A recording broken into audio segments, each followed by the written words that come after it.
Windhumanoz, podcast de fantasía, ciencia ficción y terror.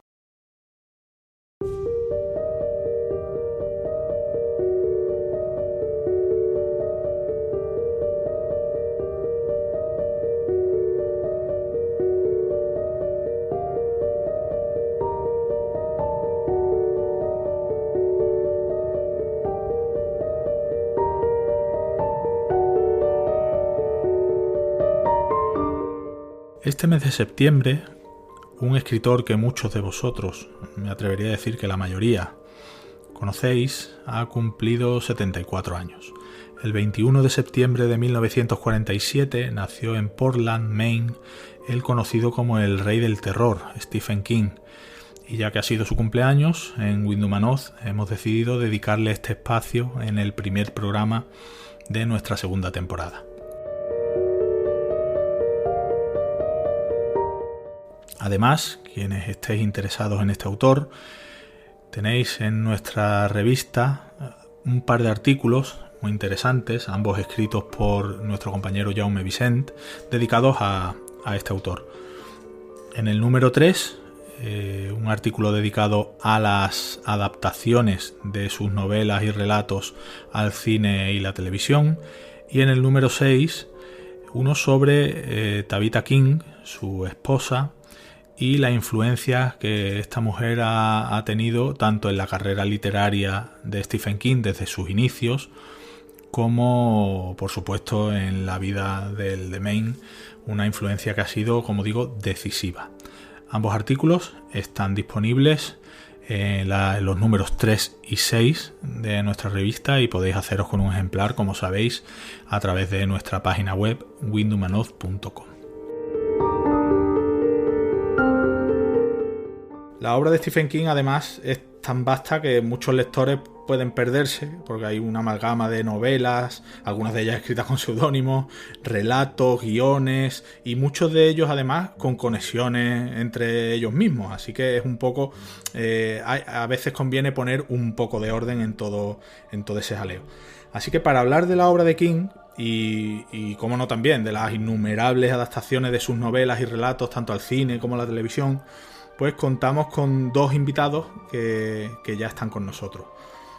Marcos Rafael Cañas Pelayo, ya un habitual de Windhumanoz Podcast, doctor en Historia por la Universidad de Córdoba, máster en Cinematografía, profesor de Geografía e Historia en secundaria.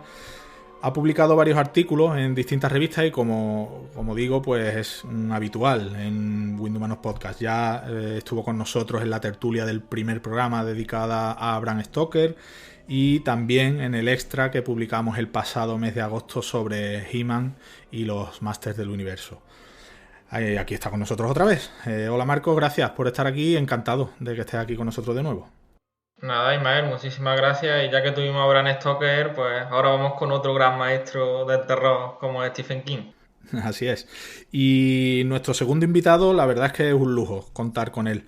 Es un experto en la vida y en la obra de Stephen King. Es Ariel Bossi, es argentino, trabaja en contenidos deportivos y diseño de videojuegos, pero su pasión por las obras de Stephen King lo llevan a estar permanentemente colaborando en proyectos relacionados con el de Maine.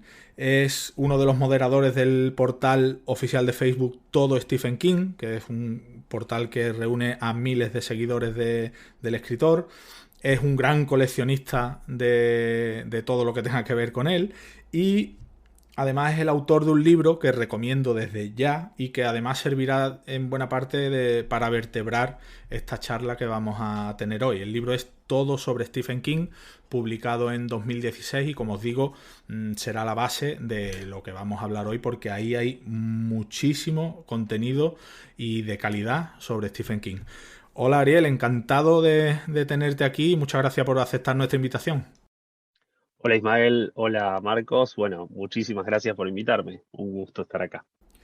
Pues mira, si te parece Ariel, ya que, como digo, tú eres el gran experto aquí, nosotros, bueno, ya nos lo dirán Marcos también y yo, somos lectores de Stephen King, pero bueno, no al nivel que eres tú. Quiero, si te parece, que empieces, por favor, por contarnos muy brevemente qué es el lector constante de Stephen King? Es un término que me ha hecho mucha gracia, porque la verdad es que es un término muy curioso, al que además en la introducción tú dices que los casi 2 años que te llevaron para escribir el libro fueron un constante intento de apartarte de ese lector constante, pero que el libro es un fracaso total en ese sentido, porque el lector constante de Stephen King es lector constante sí o sí. ¿Qué es eso del lector constante? Ok, lector constante, en términos sencillos, es como Stephen King eh, etiqueta a sus fans. Creo que le tiene una cierta aversión a la palabra fan, entonces Bien. buscó una frase, un sinónimo para que quede un poquito más lindo, ¿no? Sobre todo teniendo en cuenta que el tema del fan, cuando lo incorpora a su obra, con ese término, no suele ser en términos elogiosos, ¿no? Léase Misery o léase la historia de Lizzie, por ejemplo. Normalmente el fan no está visto como algo bueno, sino está visto como algo nocivo o tóxico, utilizando un término bien actual, si se quiere. Así que él decidió que sus fans, en lugar de ser fans y hacerlos despectivos, dijo, bueno, los voy a llamar lectores y lectoras constantes. Así que bueno, esa es la etiqueta que tenemos quienes lo seguimos un poquito más que casualmente. Que sois muchos, además. Bueno, yo no me considero lector constante de Stephen King. Creo que Marcos tampoco. Soy lector de Stephen King, por supuesto. Además, fuera de antena le estaba comentando a Marcos que bueno, que yo crecí en una casa en la que los libros de Stephen King estaban en las estanterías siempre, porque mi madre era muy lectora de Stephen King. No lo seguía al día, es decir, no compraba todos los libros de Stephen King, pero sí que había muchos, ella los leía, y a mí nunca me dio realmente por leerlo, para empezar, porque claro, con 8 años no te vas a poner a leer a Stephen King, es un poco complicado. Ahora nos contarás si quieres cuándo empezaste tú con toda esta pasión. Pero sí es cierto que estoy seguro que muchos de nuestros oyentes han crecido en hogares en los que los libros de Stephen King estaban presentes. En tu caso, Ariel, ¿cuándo fue? ¿Cómo empezaste con esta pasión? A ver, creo que al margen lectores constantes o no, eh, toda persona a la que le guste el género terror, eventualmente llega a Stephen King, de alguna forma.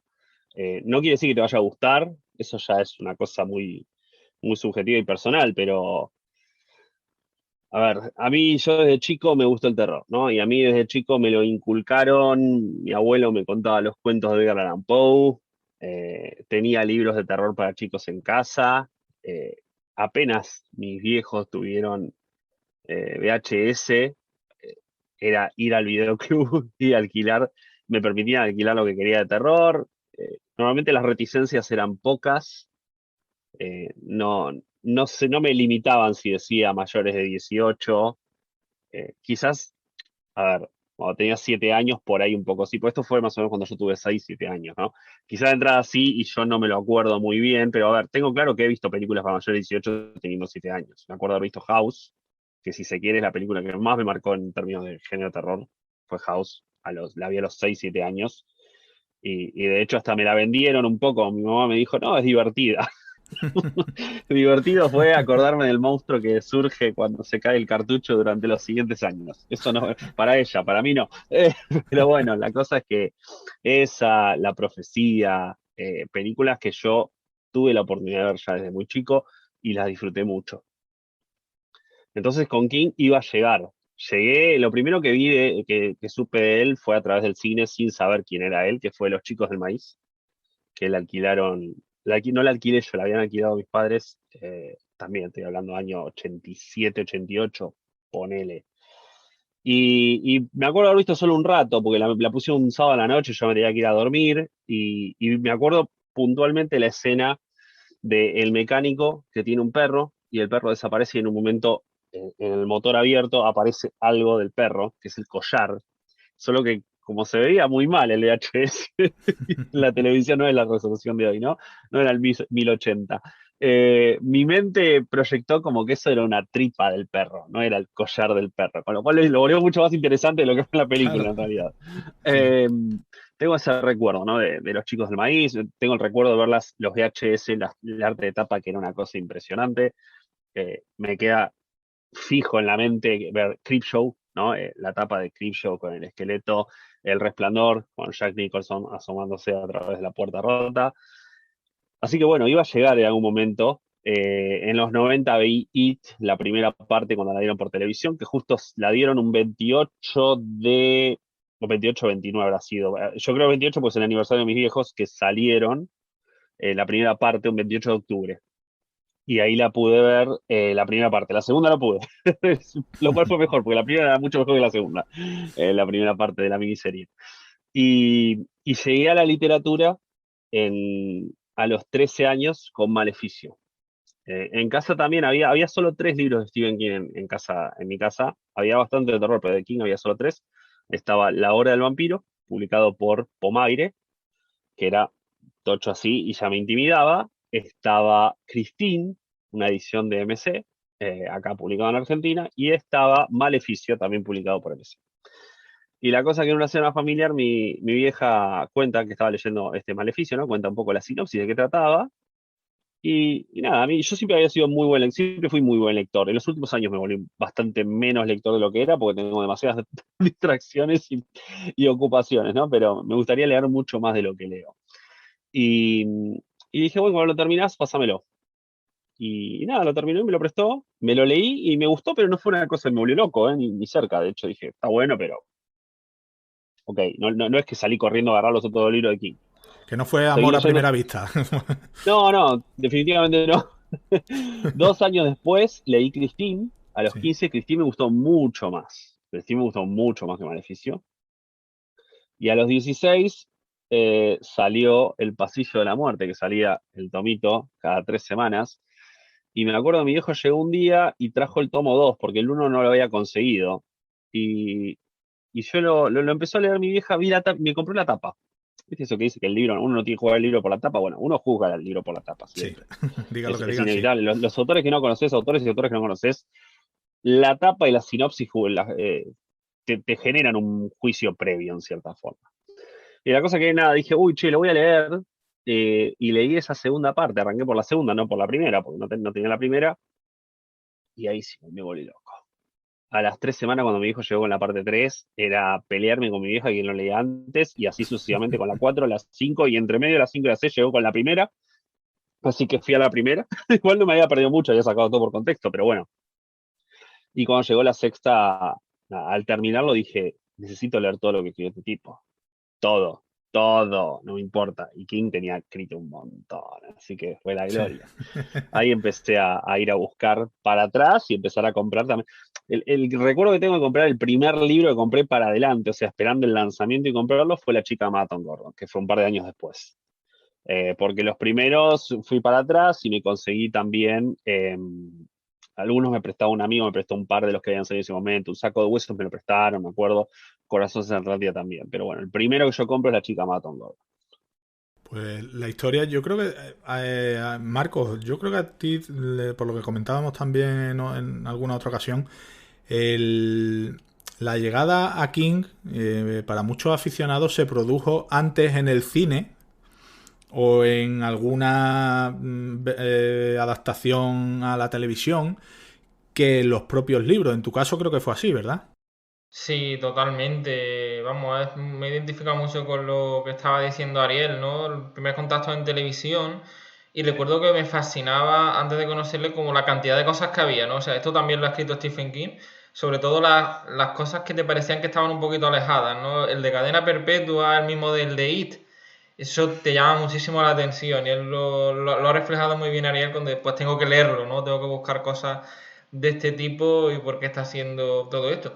Yo creo que uno de los grandes dones, y Ariel lo refleja muy bien en su libro, todo sobre Stephen King, es que es muy cinematográfico, que él mismo ya tiene ese plan premeditado y de hecho cuando negocia con Castle Rock pues siempre deja muy claro que quiere tener un papel preponderante en las adaptaciones y yo no soy un lector constante de King, pero siempre termino llegando a él. Siempre lo hago al contrario de lo que suele hacer, que primero lees el libro y esperas con mucha expectativa cómo va a ser la adaptación. Yo primero veo la adaptación y luego me sumerjo en el libro. Bueno, Ariel, en tu libro, aparte, en el comienzo, haces una breve biografía que, bueno, quien escuche breve biografía piensa que son dos líneas. No, la breve biografía en el libro de Ariel es una biografía en condiciones de Stephen King. Y posteriormente ya empiezas a hablar del Stephen King escritor y de cada uno. Además, me ha gustado mucho de que en cada obra haces una breve sinopsis, un apartado de curiosidades y también las conexiones que son también muy, muy importantes de unas obras con otras de Stephen King. Bueno, todo empezó con Kerry en 1974 y ahí, por lo que he leído, y tú nos lo puedes decir más con más profundidad, ahí jugó un papel bastante importante su mujer, ¿verdad? Tabitha King. Su mujer jugó múltiples papeles importantes a lo largo de la vida de Eso King. es. Desde ya la universidad cuando lo conoce. Yo, en una de las actualizaciones que tengo de mi libro, que nada, no salió ninguna actualización, no salgan a buscar nada raro, pero bueno, yo lo fui actualizando en un archivo. Eh, Tiene que ver mucho con la época universitaria, ¿no? Lo que más agregué en términos biográficos. Y en la época universitaria, King llega a la Universidad de Orono siendo un republicano recalcitrante, en cierta forma, que a los 21 años votó a Richard Nixon, por ejemplo, que había hecho campaña por Barry Goldwater en el año 54 o 56, no me acuerdo, 54. En el 54, perdón, 64. A los 7 años no había hecho campaña, a los 17. En el 54, en el 64, perdón. Y cuando sale, a ver, alcanza a verlo hoy a King, si lo seguís un poquito en Twitter, te das cuenta que es un tipo que está completamente la vereda enfrente de los republicanos, ¿no? Es Sí, sí, sí, total. recontra demócrata, pro todos los derechos, se ha manifestado en múltiples ocasiones a favor de que haya más impuestos para millonarios, de modo de equilibrar la balanza. De hecho, tiene un ensayo que se llama Tax Me Please. O sea, cóbrame impuestos, por favor. O sea, a ese Sí, sí. punto de explícito. Y es un King completamente diferente respecto al que entró a la universidad. Y en la universidad, a ver, bueno, si bien el cambio suyo se da a partir de diferentes focos, claramente uno de los focos más importantes fue Tabitha. Tabitha lo cambia a nivel mental, lo cambia a nivel, a ver, le guía el foco para que, che, vos tenés que escribir, es lo tuyo. De hecho, King se habla mucho siempre del tema de su pobreza previa al éxito, ¿no? Es bien de película de hollywoodense, basado en una historia real. La vida de King es ideal para esto. Y Tabitha, a ver, King no es que no conseguía laburos quizás que le dieran un poco más de mejorar un poco la economía. De hecho, él barajó presentarse a la policía, por ejemplo, que hubiese tenido un laburo de horario completo y hubiese tenido un sueldo con el que hubiese podido mantener a la familia. Y Tabitha le dijo, horario completo no, porque no puedes escribir. Y él tenía la misma preocupación, pero si ella le hubiese dicho, che, mira, tenemos 2 hijos, ya está, cortala con el tema de la escritura y ponete a trabajar, él lo hubiese hecho. Sobre todo con alguien que ya venía acumulando ciertas frustraciones, había logrado vender algunos cuentos, todo, pero las novelas que él había escrito previamente, porque Carrie no es su primera novela, Carrie es, si no me falla la memoria, es la quinta o la sexta novela que él escribe. De hecho, Tabitha publicó antes que él, creo recordar, ¿no? O algún poema No, o... poemas, novela no. Poemas, sí, sí. Novela no. No, claro, King también igual ya había publicado algunos poemas, todo en las revistas universitarias. Ajá. El tema a ver, él escribe su primera novela en el secundario, que es una novela que permanece inédita al día de hoy, se llama The Aftermath, La Consecuencia. En la universidad había empezado ya a escribir la segunda, pero la suspende y es que comienza y termina. Su segunda novela es La Larga Marcha, que se termina publicando en el año 79 bajo el seudónimo de Richard Bachman. La tercera, que la había empezado antes, La Larga Marcha, pero la termina posterior, se llama Getting It On, que luego le cambia el nombre y se te pasa a llamar Rage. Es la famosa novela Rabia que hoy en día ya está discontinuada de Sí. publicación. Luego hablaremos un poco de ese tema. Claro. Después la siguiente es otra que es inédita, Sword in the Darkness, se llama La Espada en la Oscuridad, que es una novela que nunca se publicó tampoco. Y después viene Carrie. Y en el medio también estuvo Blaze. A ver, King, la memoria de King incluso es medio confusa y hay información cruzada respecto a diferentes publicaciones que posiciona que él empezó a escribir otro antes que Carrie, perdón, Blaze antes que Carrie o posterior. Yo, de acuerdo de la mayoría de las fuentes que consulté, arrancó antes Carrie, que iba a ser un cuento.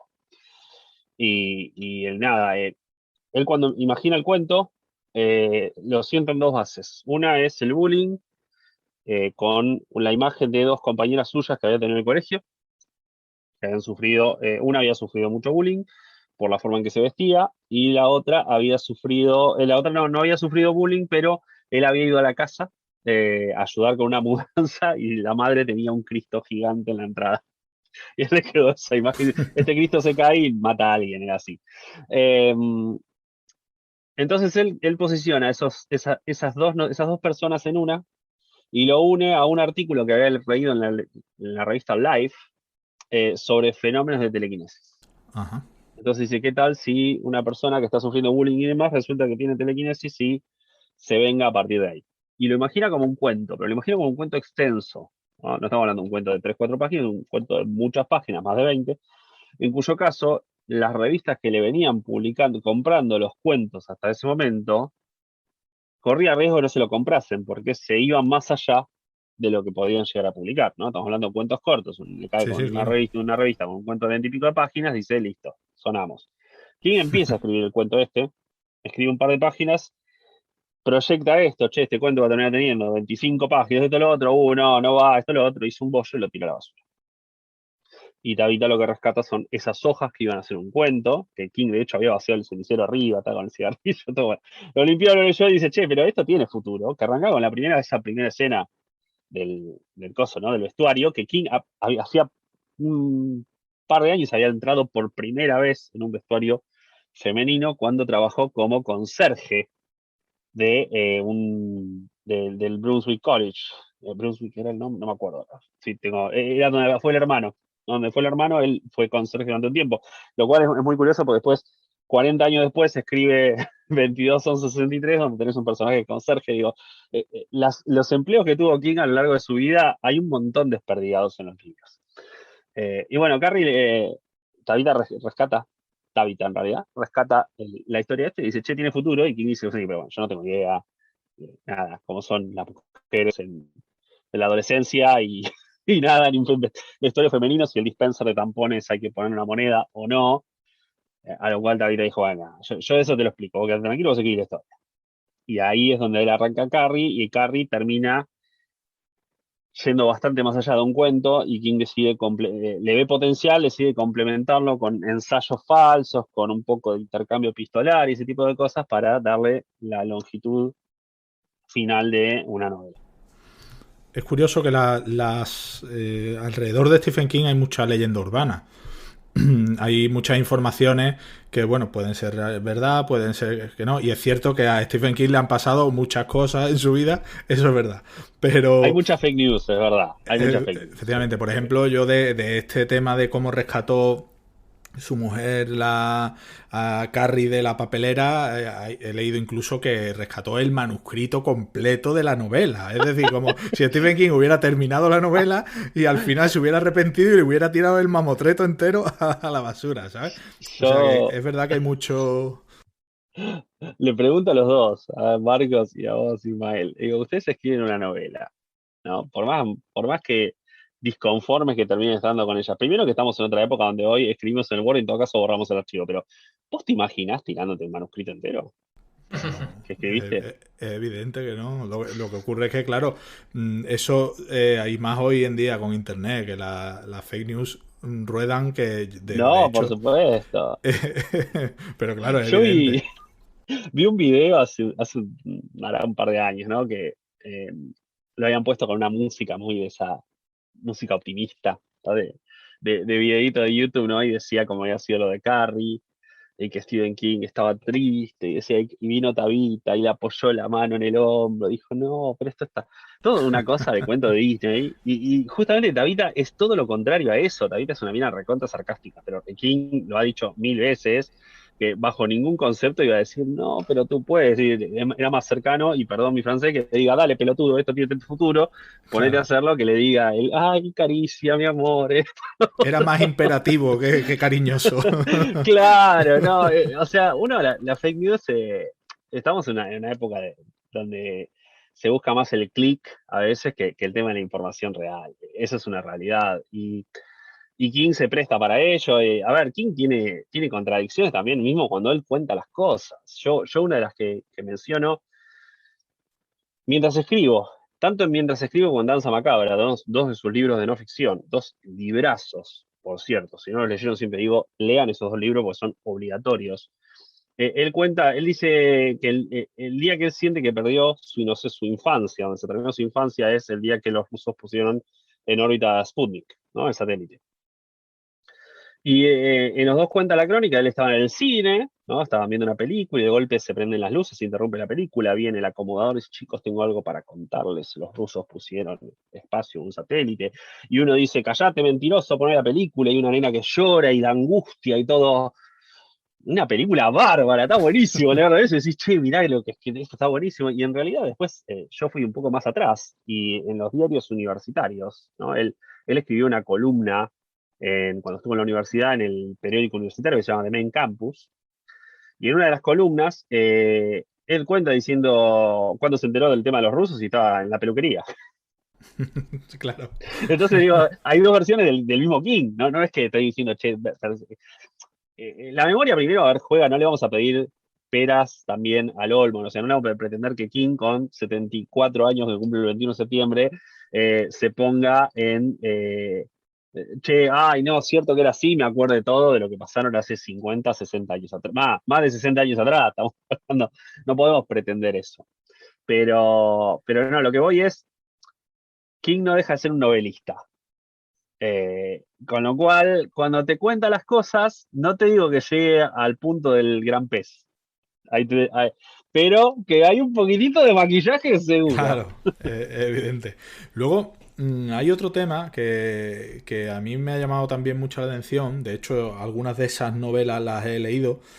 Y es que muy pronto, porque su primera novela publicada fue Kerry en el 74, y muy pronto, en el 77, ya publica con un seudónimo, con Richard Bachman, y creo que es precisamente Rabia, que es la que hemos comentado. Vamos a meternos con ese tema porque la verdad es que ahora seguimos hablando porque la obra de Stephen King es inabarcable prácticamente, pero el tema de Rabia tiene su aquel, Ariel o Marcos, y Marcos también lo conoce bien el tema, creo. Porque lo que ocurrió alrededor de esa novela, la verdad es que a Stephen King le afectó bastante, ¿verdad? ¿Ustedes qué opinan de Rabia como obra? Olvídense del contexto alrededor. A mí no es de las que más me ha gustado de las que he leído de Stephen King, pero claro, tiene ese halo alrededor que la hizo. Hoy en día, de hecho, creo que es muy difícil de encontrar, ¿no? Ejemplares creo que he visto que son caros o que como que es un objeto de culto, digamos, por Sí. la edición que se retiró, claro. ¿Qué opinas tú, Ariel, de ese incidente? ¿Y afectó realmente a Stephen King tanto? Porque al parecer insistió bastante en quitar de en medio ese libro, ¿no? Mira, yo creo que Rabia no es de mis historias preferidas, ni cerca de serlo. No es un libro que, cuando lo leí en su momento dije, ok. O sea, está bien, no siento que perdí el tiempo, pero no fue una cosa que me vuelva loco. Creo que es un libro que sí traslada muy bien cómo se sentía King en esos momentos. Y no lo tenemos solo en Rabia. El clima de ese, si querés, hay un cuento que él escribió en esa época que se llama Apareció Caín. Eh, Tengo el leve recuerdo que creo que está en Skeleton Crew. No sé si aparece en La Niebla, Expedición o Historias Fantásticas. Creo que está en Historias Fantásticas, pero no lo podría asegurar porque la memoria acá no me juega muy a favor. Eh, que nada, también traslada más o menos eso, y el cuento ese no lo prohibió. El cuento trata sobre un flaco, un estudiante que el día que en medio se terminan ya las clases, que están con los exámenes finales, saca debajo de su cama un rifle y empieza a tirar a matar gente del campus. Uf, Eh, claro. los dos trasladan un poquito el sentimiento de rabia que King tenía en la época de esa universitaria. Con rabia el tema es que con el hecho de que haya habido ciertos atentados escolares con base supuesta de inspiración en el libro, ¿no? Por ejemplo, está el caso Carmichael, era uno de los atentados, si no me falla la memoria, que le encontraron el libro en el locker, ¿viste? Hubo otros así. Pasó lo mismo de lo que pasa cada vez que hay un atentado similar a otra obra en cualquier rama artística, ¿no? Léase el cine, léase la literatura y los videojuegos, pobre que también la han ligado 100 millones de veces y la siguen ligando. Y los juegos de A rol, ver, eso es verdad que muchas veces se unen esas cosas que, bueno, la gente desequilibrada necesita una excusa, necesita un disparador a veces y, y el disparador puede ser cualquiera, no le podemos echar la culpa al arte, no le podemos, a ver, tenés que echar la culpa al sistema que no fue capaz de darle contención a esa persona, de pescarla a tiempo y evitar lo que pasó, ¿no? Interpretar las señales previas y ahí podés poner familia, escuela, entorno, amigos, lo que sea, no importa. Y no necesariamente no vamos a repartir culpas porque no todo el mundo puede estar en las condiciones de interpretarlo. Son cosas que lamentablemente, cosas con las que convivimos. También creo que hay una educación a nivel sociedad que ofrece cada país que tiene mayor. ¿Por qué tenemos más atentados en Estados Unidos de lo que tenemos en el resto de los países del mundo? Por lo menos del occidente y a donde nos llega, porque en lo que a mí respecta por ahí, no sé, Zambia tiene muchos más atentados escolares que Estados Unidos y nunca nos enteramos porque no tenemos acceso a esa información. Eh, pero digo, ¿por qué Estados Unidos sí y no lo tiene Canadá que está al lado, por ejemplo? Bueno, Estados Unidos tiene claramente una alienación total y gigante con el tema de las armas, es un problema de data de décadas. King se ha pronunciado al respecto un montón de veces también, de hecho hasta hay un ensayo al respecto de la política de venta de armas a nivel sí, local. eso es un tema Eh, importante. y bueno, nada, entonces es un poquito también el entorno que condiciona eso. Pero bueno, no podemos echar la culpa a la literatura, al cine, a la televisión o a los videojuegos de que se estimule en exceso eso, porque en ese caso tendríamos que censurar tantas, pero tantas cosas que no terminaríamos más, no tenemos acceso a un montón de cosas, me parece. También condicionaría el tema de la creación de esas nuevas obras, ¿no? Vos imaginate que ponerte a escribir un libro y decir, che, no, pero este libro, si pongo esta escena me lo van a censurar. Claro, si tocas Eh, temas delicados, puedes pensar que puede dar pie a y entonces te puede cortar, claro. Estamos pisando cáscara de huevo, de cierta manera, con un montón de cosas. Claro. Ojo, yo estoy a favor de que no se condicione, pero estoy a favor de que se traten de romper ciertos esquemas de, no sé, por ejemplo, el tema del movimiento del Me Too, ¿no? Que se haya roto el tema de los abusos en Hollywood, todo eso. Me parece bárbaro que haya, que nos, nos no nos condicionemos, no nos interpelemos y querramos discutir el tema diciendo, no, che, no, esto por más que sea normal, no está bien. Y hay que cambiarlo, y hay que romperlo, y hay que ser bardo, ¿no? Y el tema, el movimiento feminista que cada vez ganó más fuerza para tratar, en vistas de equiparar, ¿no? Equiparar un poco las condiciones que llevan siglos y siglos completamente dispares, en términos del que busques, laborales, lo que quieras, no importa. Con lo cual, estoy de acuerdo con todo eso. También es una realidad que todo eso quizás lleva a un miedo. O sea, vos hoy te pones a escribir un libro y te animás a meter al protagonista una persona completamente dispar que tenga en su historial una violación, por ejemplo, y que nada, la persona esté tratando de redimirse. Es duro. Es que en ese Eh, aspecto, claro, había que separar la ficción de la realidad. Es que no siempre lo eso, hacemos. eso es un debate eterno en la literatura. Y también identificar al autor con lo que ha escrito, cuando a lo mejor el autor ha escrito una novela de ficción en la que ha metido un personaje, como tú dices, que no tiene absolutamente nada que ver con él, pero le gusta para incluirlo en esa trama que ha imaginado. Pero claro, es lo que estamos Nadie hablando, quiere que ser cancelado. Nadie quiere claro. ser cancelado. Mira, te voy a dar un ejemplo de lo que pasó, una cosa muy divertida acá en Argentina. Perdón que me desvíe y vuelvo enseguida aquí, ¿no? Pero hace unos meses, nosotros tenemos una banda acá en Argentina, que es una banda que surgió en los 80, comienzos de los 80, cuando todavía estaba la dictadura militar, que se llama Los Violadores. ¿no? Se refiere a violadores de la ley, ¿no? Violadores de la Constitución. Pero el nombre es Los Violadores. La cosa que la mujer de un periodista muy de derecha que hay acá en Argentina, hace unos meses, salió a publicar, tuiteó algo respecto a cómo puede ser que haya una banda que se llame Los Violadores, nadie va a cuestionar esto, ¿qué onda, no? Y salió a contestarle el frontman de la banda, diciéndole, carece completamente de sentido tratar de poner en contexto que la banda en realidad se llamaba Los Violadores de la Ley, digo, y tenía que ver con eso justamente en los 70, ¿no? En los 80, con el tema de ir contra la autoridad, o sobre todo en la autoridad en ese momento de golpe militar, que carece nada de gracia comparativa, le tiró una cosa así, dijo, bueno, saludos a Riñón Fijo por el marido, ¿no? Un chiste y ahí quedó. Digo, con lo cual, digo, también se llega a ciertos niveles de estupidez, a veces, ¿no? Queriendo cuestionar todo, que nada, el terraplanismo. O sea, bueno, cuestionemos con sustento, no cuestionemos cualquier cosa, pero bueno, no importa, eh, me fui de la rama, pero la cosa que King lo que hizo con rabia después del tema de los atentados fue una medida fácil.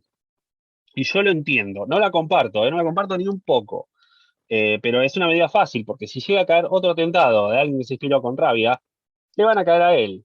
Y King no es que dependía de su economía o su vida y demás de ese libro. No es que es el único libro que escribió en su vida, tiene 70 más.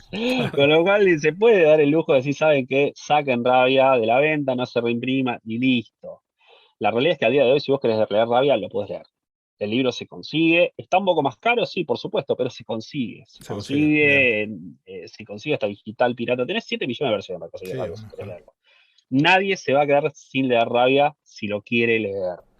Lo que pasa es lo que tú dices, que de los 70 libros de King o cuantos sean, pues hay muchos mejores. Entonces, Está mucho el mito, ¿no? Es como el inédito. O sea, si yo claro, te digo, aparece mañana un escrito que King hizo, un cuento inédito que King escribió en la universidad, y todos nos vamos a desesperar por leerlo. Y la realidad es que que de calidad yo a lo voy a mejor apostar, no. yo leí mucho inédito de King, y te digo que creo que no me topé con nada que digo, che, ¿cómo es que no publicó esto? Nada, el resto, las cosas que te quedaron inéditas tienen una muy buena razón por haber quedado inéditas, porque no están a la altura de lo demás.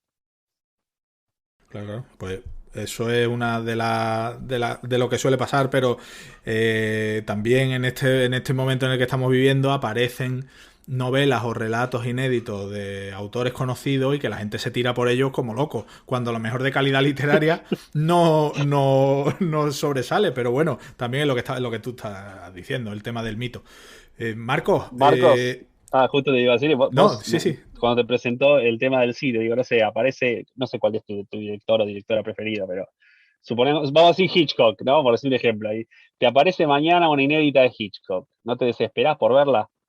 Es que lo que estabais comentando me parece fascinante porque a mí yo lo he sufrido, como yo soy muy aficionado a la edición definitiva de DVD, de Blu-ray, y me ha pasado con muchos directores que adoro, y es lo que decía Ariel, luego ves ese montaje o esos minutos que faltaban y dices, yo si fuera el productor, también lo hubiera cortado, porque no me dice nada para la película, y entiendo por qué quitaron esta escena.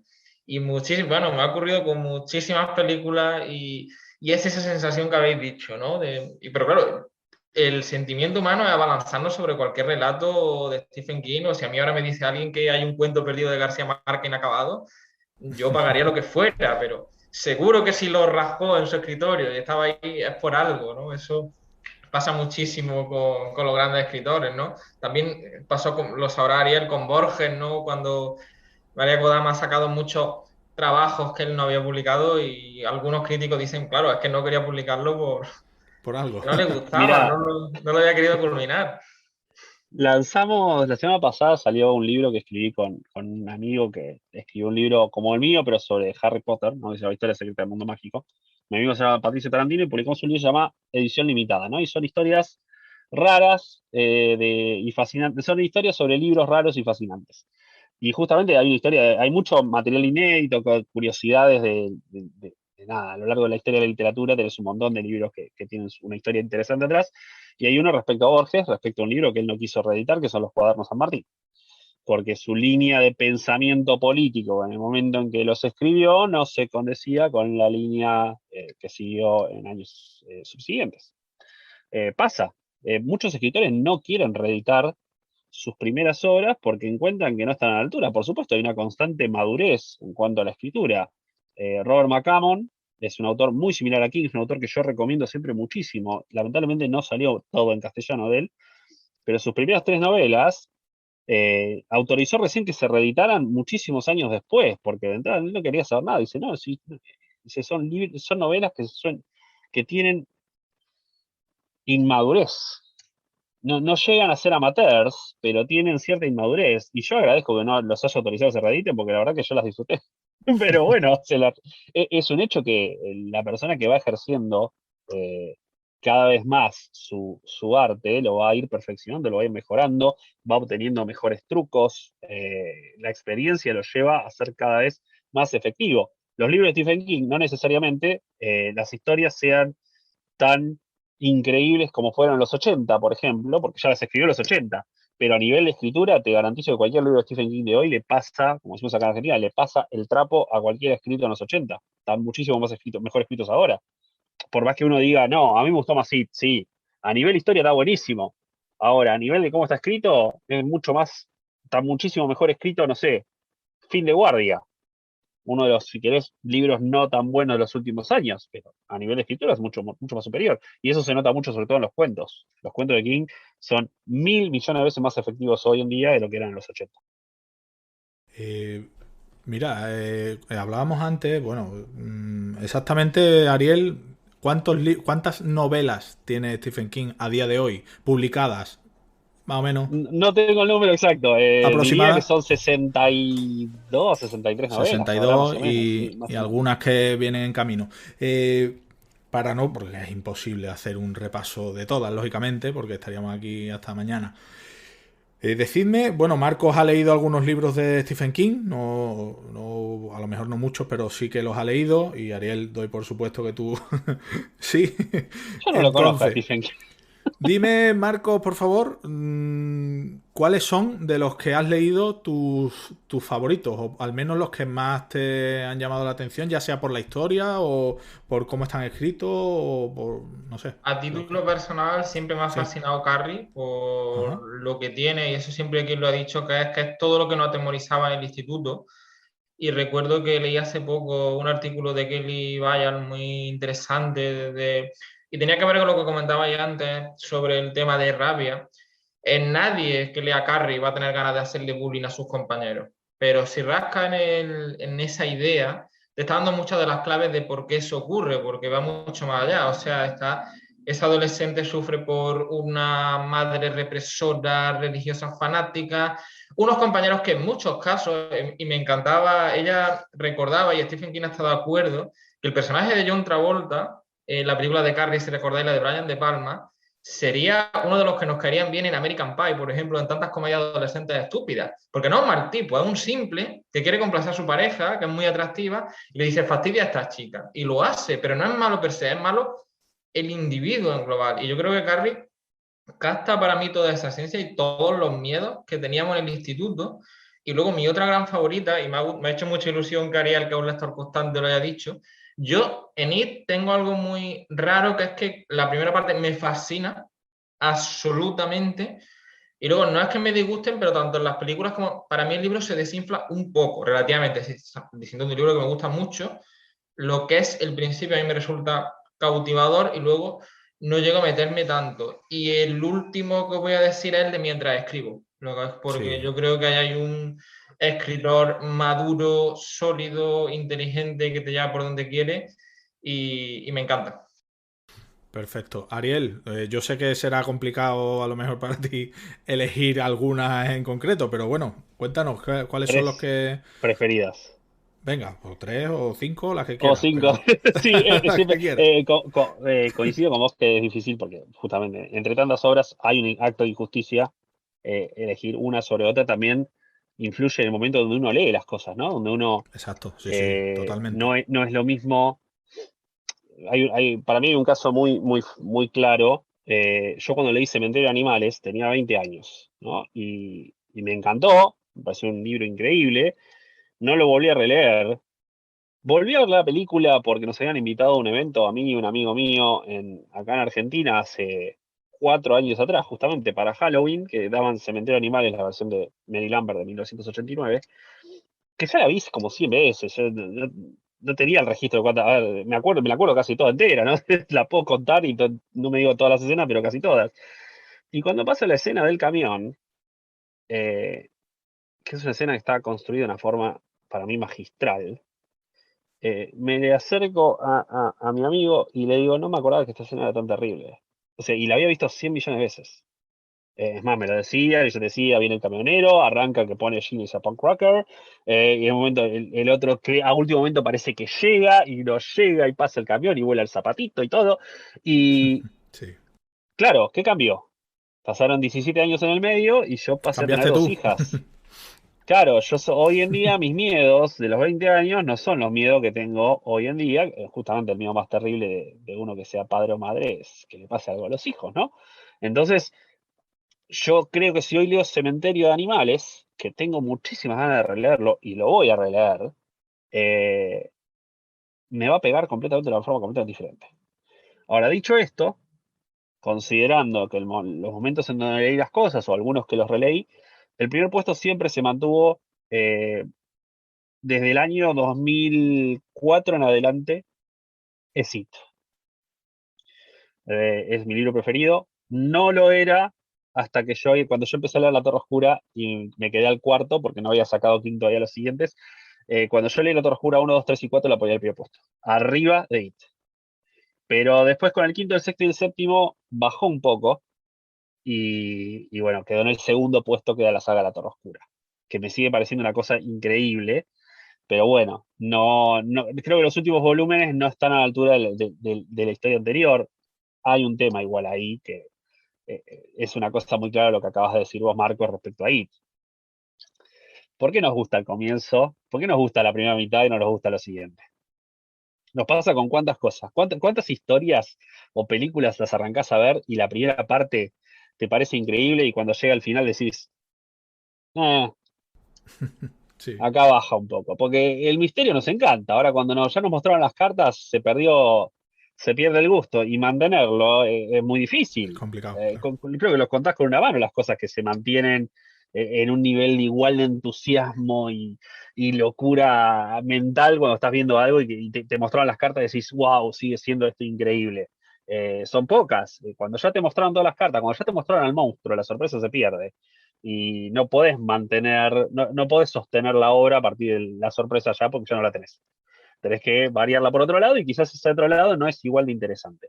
En el caso de It, toda la primera mitad, donde vos vas en el libro, no voy a la película, voy al libro, donde vos alternando presente y pasado y van aconteciendo las muertes y van empezando a investigar, ¿no? Y de grandes empiezan a recordar y empiezan a tejer toda esta red para tratar de llegar al punto, a las soluciones, de che, cuál es la medida que tenemos que tener, qué fue lo que pasó en la infancia al final y qué es lo que tiene que pasar en la actualidad. Obviamente la primera parte es lo más atractivo del mundo y lo segundo, cuando ya te contaron todo, le va a bajar un poco, pero bueno, yo creo que It se sostiene igual en un nivel muy, pero muy alto. Un gran libro. Y en tercer lugar, yo lo vivo cambiando. Lo vivo cambiando, pasa el tiempo y siento que es el lugar injusto. Desde hace varios años que digo que en tercer lugar para mí es El Resplandor. Ajá. Es El Resplandor porque, a ver, en mi caso, yo considero El Resplandor como la primera obra a ver, creo que Carrie tiene algo de autobiografía chiquitito de King. No recuerdo que haya mucha autobiografía en Sun Blood, la realidad lo leí también a los 19 años, no me puedo acordar que haya mucha autobiografía, seguramente cuando lo relea, que ahora se está haciendo la nueva adaptación, ante una nueva adaptación siempre me releo los libros dentro de todo para tenerlo más fresco. Seguramente encuentre alguna cosa que se me está pasando ahora.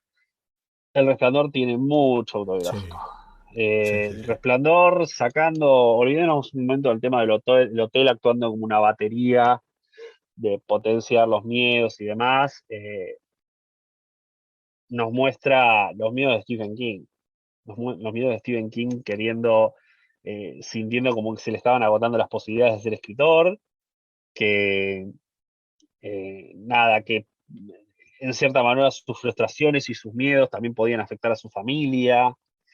Eh, acá el tema de que afecte se traslada de una forma explícita y violenta, ¿no? En la vida real es un poquito más, creo que es una procesión que va un poco más por dentro, pero yo veo El Resplandor como una obra que tiene muchísimo autográfico de Stephen King, y por eso también se enojó tanto con la adaptación de Kubrick, porque King no se ve claramente como Jack Torrance, como Jack No, Nicholson de eso hablaremos. en la película. Ahora cuando hagamos un repaso a algunas de las adaptaciones, que además creo que Marcos nos ha preparado una especie de top 10 de sus adaptaciones favoritas, que las compararemos con las tuyas, Ariel, a ver qué tal, a ver en qué Dale. coincidí y en qué no.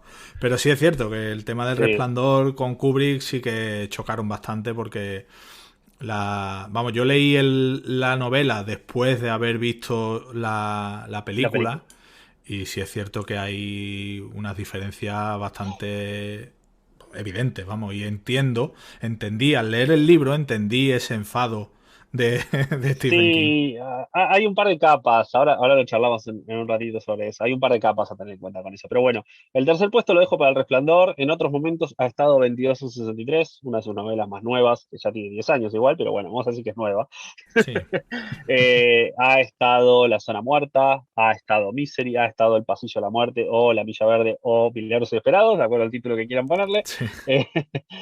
Han estado un montón de obras al que creo que King, nada, son obras excepcionales. Sí, hay obras que le han gustado a un montón de gente y yo no las pongo, pero ni siquiera, no las pondría ni siquiera en un top 20 o un top 30. Y el caso más radical es Apocalipsis, por ejemplo. Apocalipsis es la obra más votada en la propia página de Stephen King hace unos años como la mejor obra de Stephen King, y yo no te la pongo ni en el primer puesto, en los primeros 30 puestos. Y la releí hace poco, no es que me tengo un Y recuerdo sigue, distorsionado.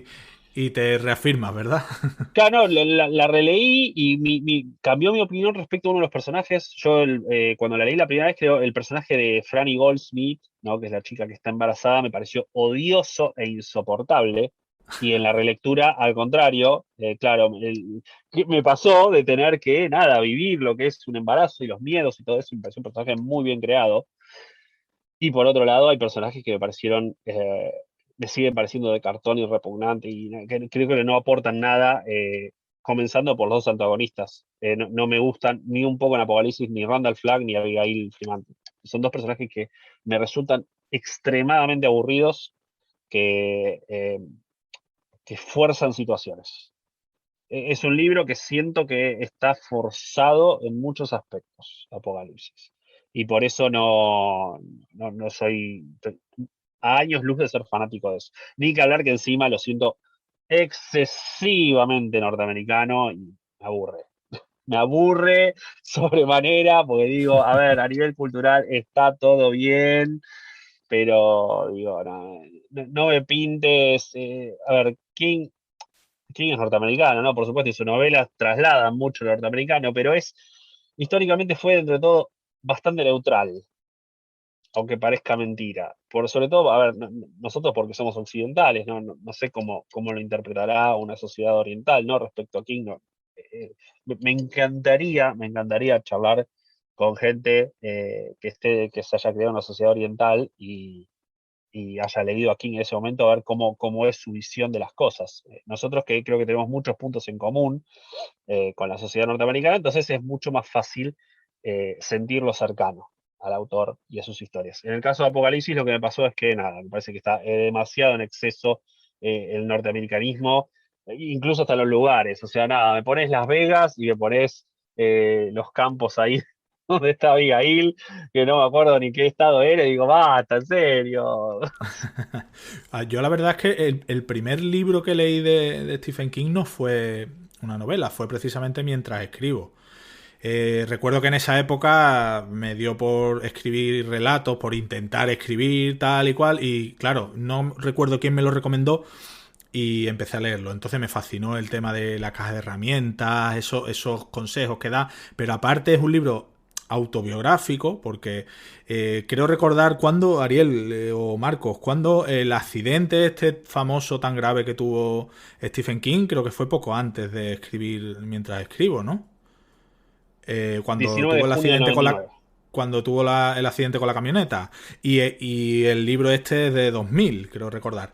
Entonces, claro, ahí es evidente, aparte, bueno, todos los problemas que la época esa oscura, digamos, en la que, hablando antes de la fake news, que hablábamos de las fake news que él mismo contaba, a mí me llamó mucho la atención cuando él cuenta, o dicen que cuenta, tú sabrás, Ariel, seguro mejor que yo, que Stephen King habla de que hay novelas que no recuerda haber escrito. Eso suena a fake news total. Pero como tuvo una época tan oscura, sí puede ser que tuviera algunos problemas en cuanto en ese sentido, ¿no? No sé. ¿Tú qué opinas, Ariel? Sí, sí, a ver, no, yo no creo que haya sido fake news, que no recuerda haber escrito Tommyknockers, por ejemplo, perdón, Cujo o Tommyknockers estaba con el tema de los algodones en los oídos porque le sangraban. Tommyknockers es la última novela que escribe en el peor momento suyo ya en barranca de drogas, ¿no? King para ese momento ya estaba todo el día estimulado con agentes externos. Y ya se había excedido mucho. Estamos hablando del combo de el millonario adicto, es un Claro. problemón. Y aquí encima lo corría, porque también hay una cuestión,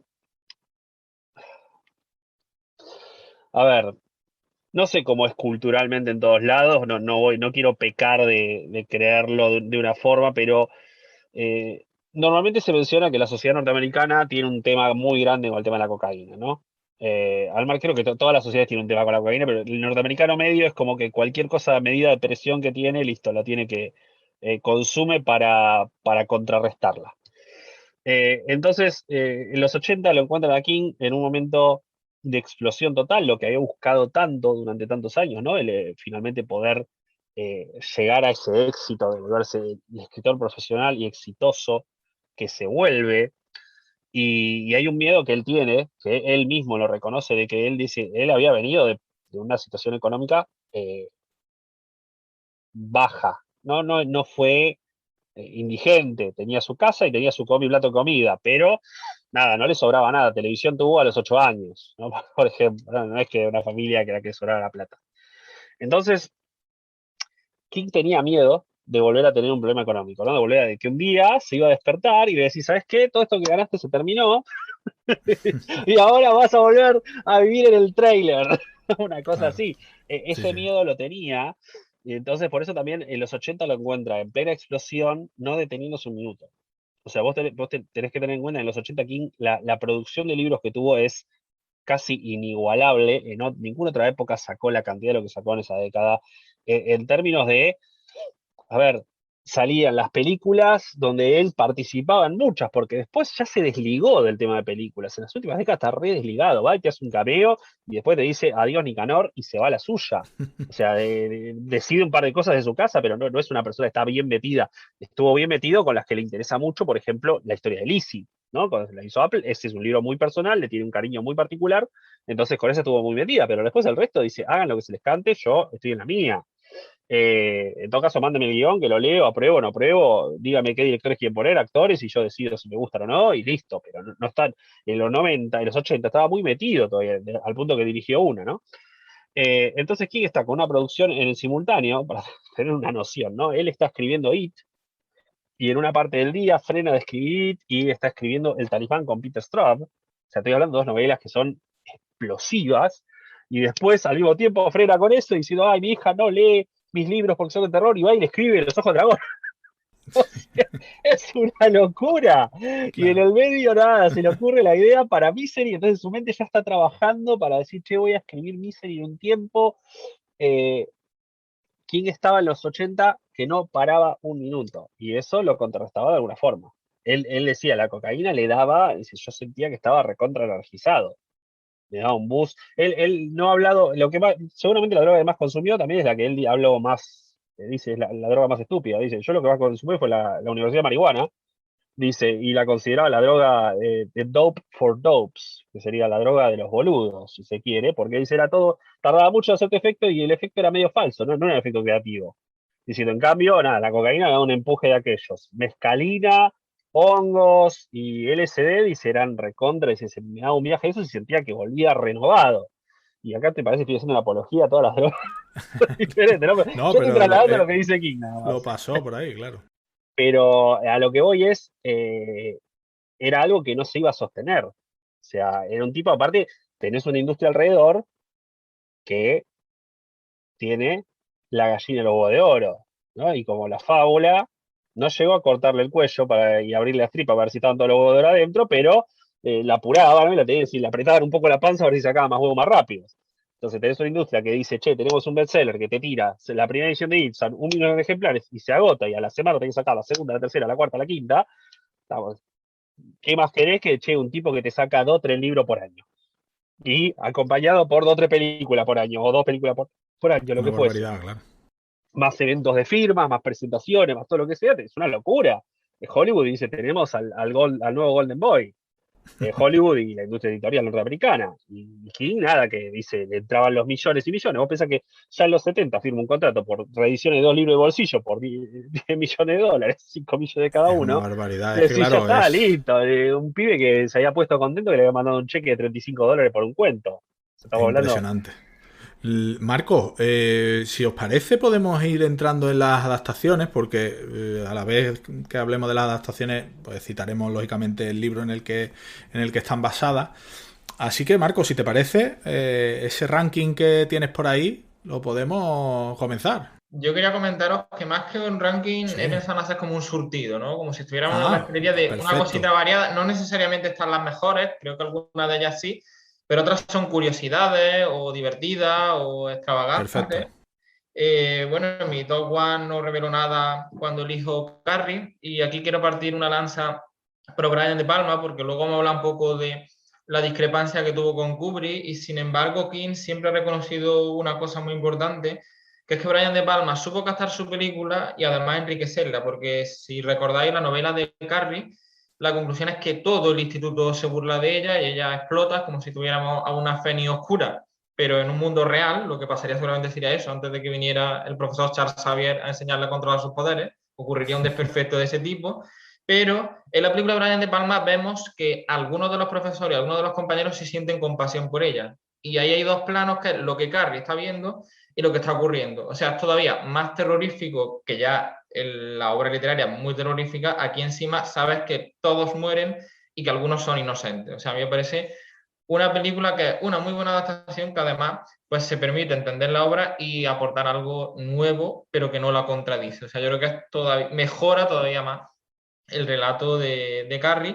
Ya sabes que tiene una adaptación, un remake en Sí. 2013, que tiene el interés de meter el tema del ciberbullying un poco, pero creo que no llega a la magia de la anterior. Y un poquito más rara, en el 99, La Ida, que es usando una hermanastra de Carrie, y que es como intentar repetir un poco la historia, pero bueno, yo la que recomendaría a algún oyente que no esté tan versado en el universo de Stephen King es ver la de Brian De Palma.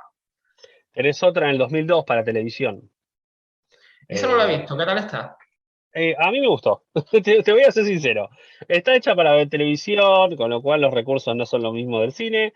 Eh, Actúa Angela Bettis, y tiene un cambio fuerte en una parte, no voy a decir dónde, pero respecto a tanto las películas como la obra original, hay un cambio grande. Y hay un cambio que a mí me gustó, a pesar de que es un cambio, ¿no? Que siempre decimos, che, pero y a mí yo aprecié el cambio, creo que es una película a la que no se la valoró mucho, pero yo le tengo un cierto cariño a esa adaptación de Carrie de 2002. Obviamente mi preferida es la de Brian De Palma, sin lugar a dudas. Eh, la tengo como, a ver, aparte confluyen unas actuaciones bárbaras, ¿no? O sea, Totalmente. tenés a Piper Laurie, que creía que era una comedia, Piper Laurie. Cuando se lo, Sí, sí, cuando sí, se lo sí. propusieron, ella no estaba muy convencida de agarrarla, creía que era una comedia. La nominaron al Oscar hasta y seguía pensando que era un chiste, una genia. Piper Laurie con eso era una Comedia genia. de instituto típica, ¿no? Diría Sí, esta. y Sissy Spacek, que nada, Sissy Spacek es todo para mí. Yo pongo a Carrie en uno de los puestos primeros también, me parece. Tengo otras preferidas, pero es una. Mi preferida es Cuenta conmigo.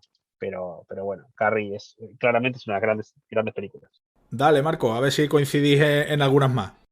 Luego, en el surtido, los puestos segundo y tercero los podemos narrar al unísono, porque son Cadena Perpetua y La Milla Verde, ambas dirigidas por Fran Darabont. La primera basada simplemente en un relato de Stephen King, la segunda ya en una novela como tal. Y el propio King, yo por lo que he indagado, Ariel nos puede informar un poco más, le gustaron bastante, aunque entiende que dulcifica. O sea, creo que Darabont es un director muy humanista, pero que no traiciona el espíritu y son películas muy emotivas. Y además quería contaros, bueno, hubo una pequeña polémica con Spike Lee por el tema de la Milla Verde, por el personaje de Goffy, porque lo veía un poco como un Jesucristo negro que lo hacía todo por los blancos, ¿no?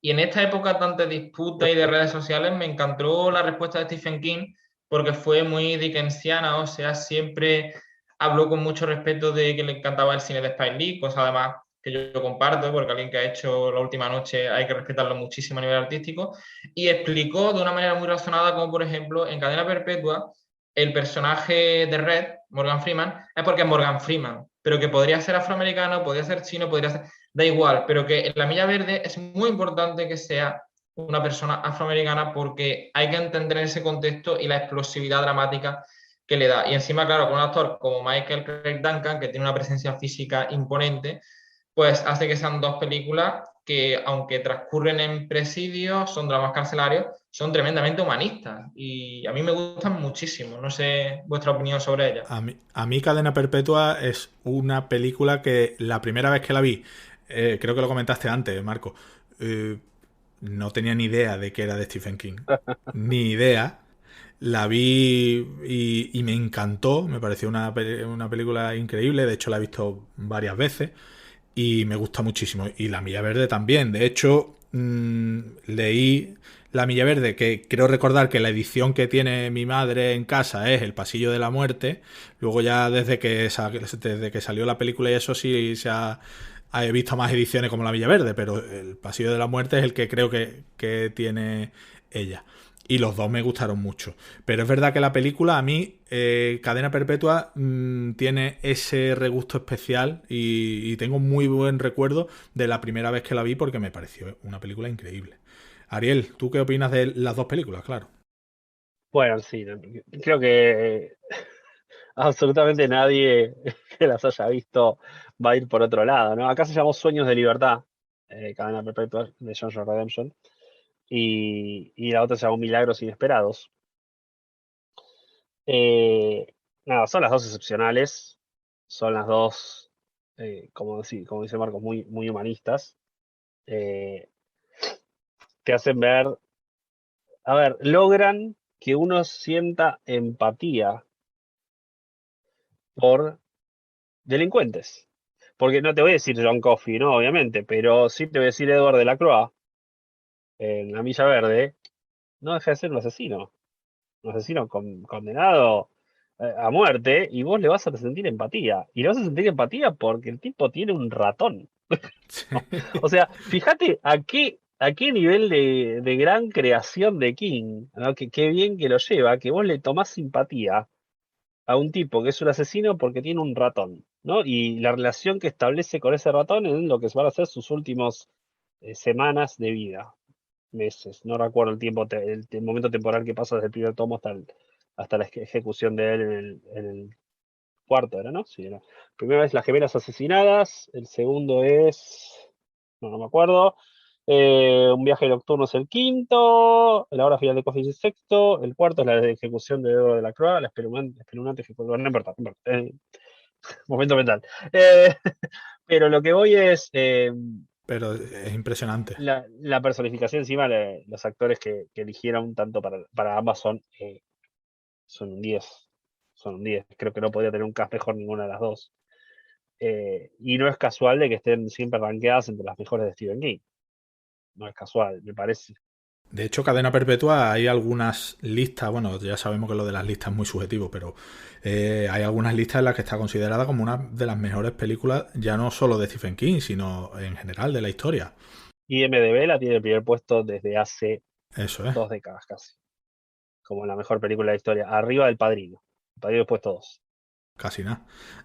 Bueno, Marcos, sigue a ver qué tienes más, qué más En tienes por la ahí. posición 4 he querido hacer caso al propio Stephen King, él siempre ha sido muy partidario de la miniserie para adaptar su trabajo literario y con La tormenta del siglo de la cadena ABC quedó muy, muy, pero que muy contento y además cuenta una cosa que me divierte mucho, que es que a la censura le obsesionaba quitarle la sangre de la cara de los niños, pero no pusieron nada a que en este caso, no vamos a decir por qué, el final no es el que uno esperaría de una miniserie de televisión y el personaje del Cherry al que le metió cosas de la historia de Job en el Antiguo Testamento y donde los fans pueden ver al propio Stephen King como hombre del tiempo.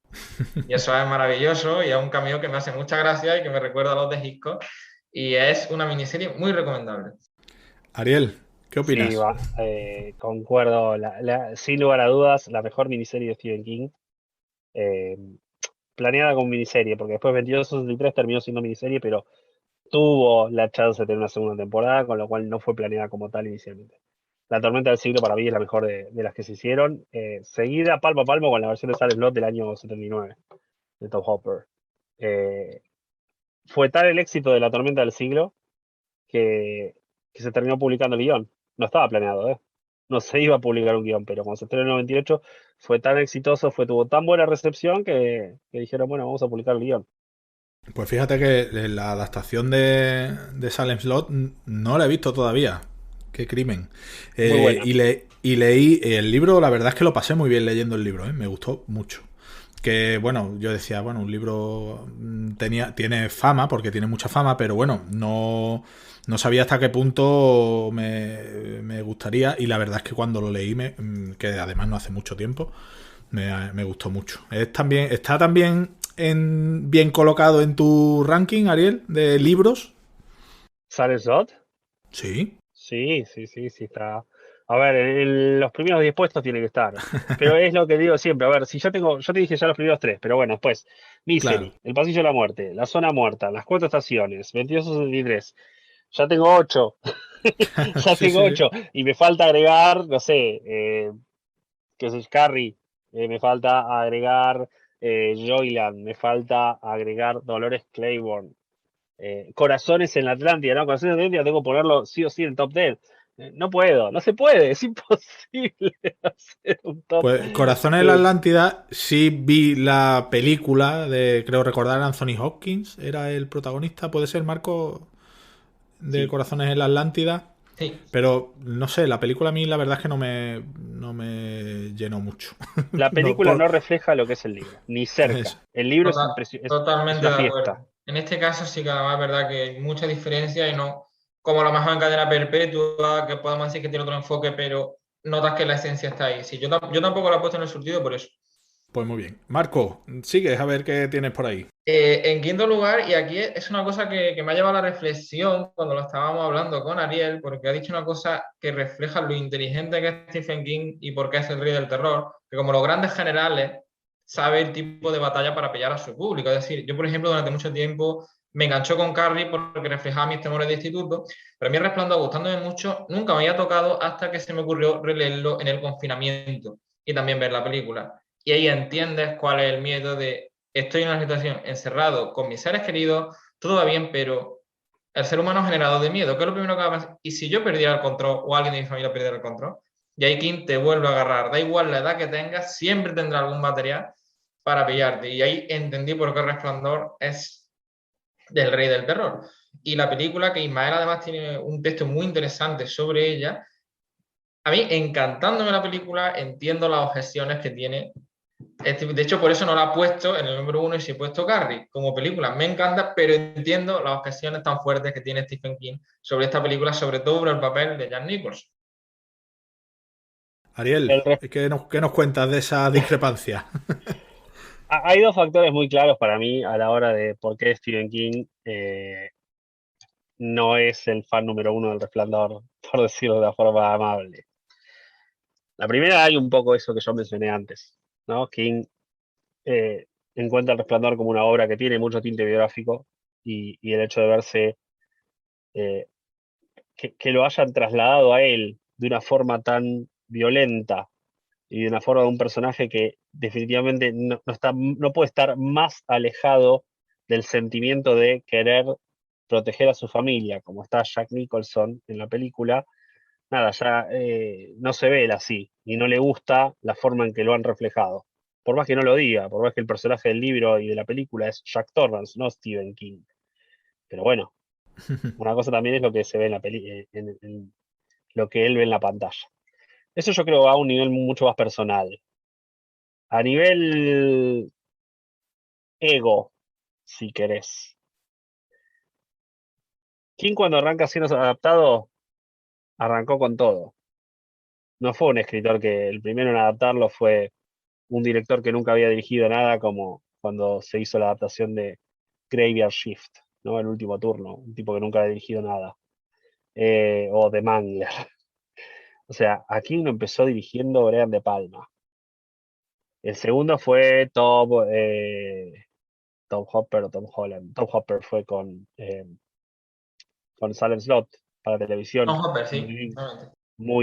muy digna adaptación. Y llega Kubrick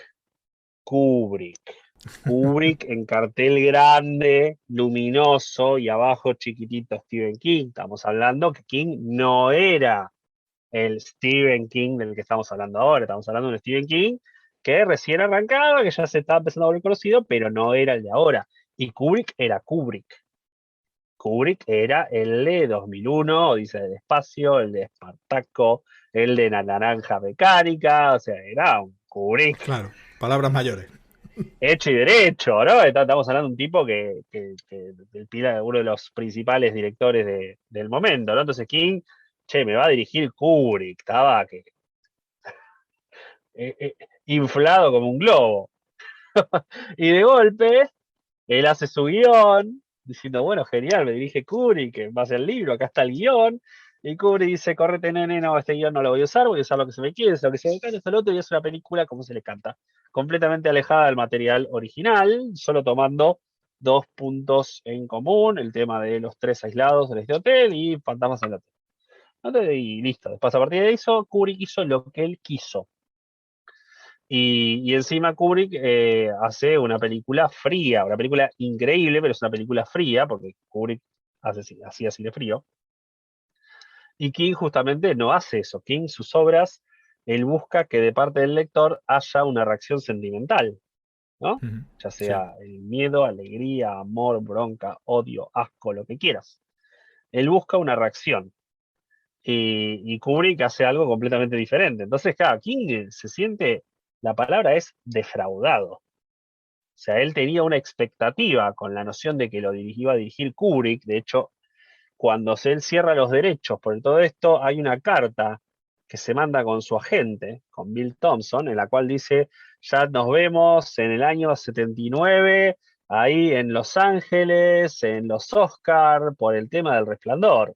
Bueno, el Resplandor después resulta que se postergó porque el rodaje tardó mucho más, se termina estrenando en 1980 y nada más alejado del libro que eso. Entonces, claro, King, Claro. expectativa versus realidad, en la frente le pegó, ¿no? Le pegó con todo y por eso King, ese descontento y por eso sus ganas de hacer, cuando tiene el éxito por la adaptación de Apocalipsis en el año 94 como miniserie de ABC, como ahí la década que descubre a King, la televisión descubre a King como alguien que se puede adaptar bien, porque nosotros hasta el año 1990, sin contar ese año, habíamos tenido solo una adaptación de King en televisión como adaptación independiente, ¿no? Pues, hubo algún episodio de alguna serie, alguna cosa, pero lo que voy es, como adaptación independiente, hemos tenido solo Salem Slot. En toda la década del 80, entre 1980 y 1989 inclusive, no hubo ni una sola adaptación de televisión de King. Ni una. Y en 1990 hubo una por año, menos en el año 80, pero menos en el año 96, y a contramano en el año 97 tuvimos tres de televisión. Para compensar. Quisieron compensar todo lo que no habían hecho antes. En el 98 tuvimos la tormenta del siglo. En el 99 no recuerdo si tuvimos ninguna. Creo que en el 99 no tuvimos ninguna. Pero lo que voy es, tuviste entonces, a lo largo de la década, en promedio, más de una adaptación por año. Desde el 90 al 91. De todas formas, yo siempre digo que, bueno, que evidentemente las discrepancias entre King y Kubrick fueron muchas. pero que son dos obras que se pueden disfrutar independientemente muchísimo. Obvio. Tú lees el libro y disfrutas como un enano y ves la película y también es una gran película. Entonces, entiendo la discrepancia y los problemas que tuvo King, porque la obra es suya, lógicamente, y ver ese cambio no le gustó, pero que son dos obras muy buenas, independientemente hablando. Hay otra cosa. Sí, Kubrick le trajo lectores aquí. exacto, hombre. Claro, O sea, eso es está evidente. todo bien, yo te entiendo que te enojaste, yo entiendo todo y te respeto por ello, pero no vamos a negar que Kubrick le trajo un montón de lectores y lectoras nuevos a Steven. Claro que sí. No se puede negar. King en el 97, cuando hizo la miniserie, porque le había tenido el éxito del 94, y ABC le dijo, sí, sí, dale, hagan una del Resplandor, la condición del permiso de Warner fue, bueno, pero te dejas de verbalizar tu descontento con la de Kubrick, a lo cual King dijo, sí, sí, sí, está bien, venga, déjeme poner el guión, y tuvimos de resultado una bosta. Tuvimos de resultado 6 horas y media soporíferas insoportables de una miniserie que no se sostiene en ningún punto. Que, a ver, yo me acuerdo cuando la vi, dije, pero esto no puede ser peor. O sea, tiene todos los condimentos malos. O sea, producción de televisión con toda la censura que ello puede tener, con la ABC encima, ¿no? El norteamericano con la censura que no vayas a mostrar una teta. ¿No? Y digo siempre lo mismo. Ahora sí, a los pibes a los 15 años no tienen ningún problema en que vayan que compren un arma, en todo caso, mandarlos a la guerra. Ahora no, pero el alcohol y teta de sexo, no, el sexo está prohibido, ¿no? Las Es una cosa, esas contradicciones. cosas que no voy a entender nunca, ¿no? Y ojo, tengo una admiración muy grande por el país, por un montón de cosas, pero hay cosas que no, me resultan completamente inexplicables y esa es una de esas. Bueno, y se termina sacando esa miniserie que vuelvo a lo mismo, ¿no?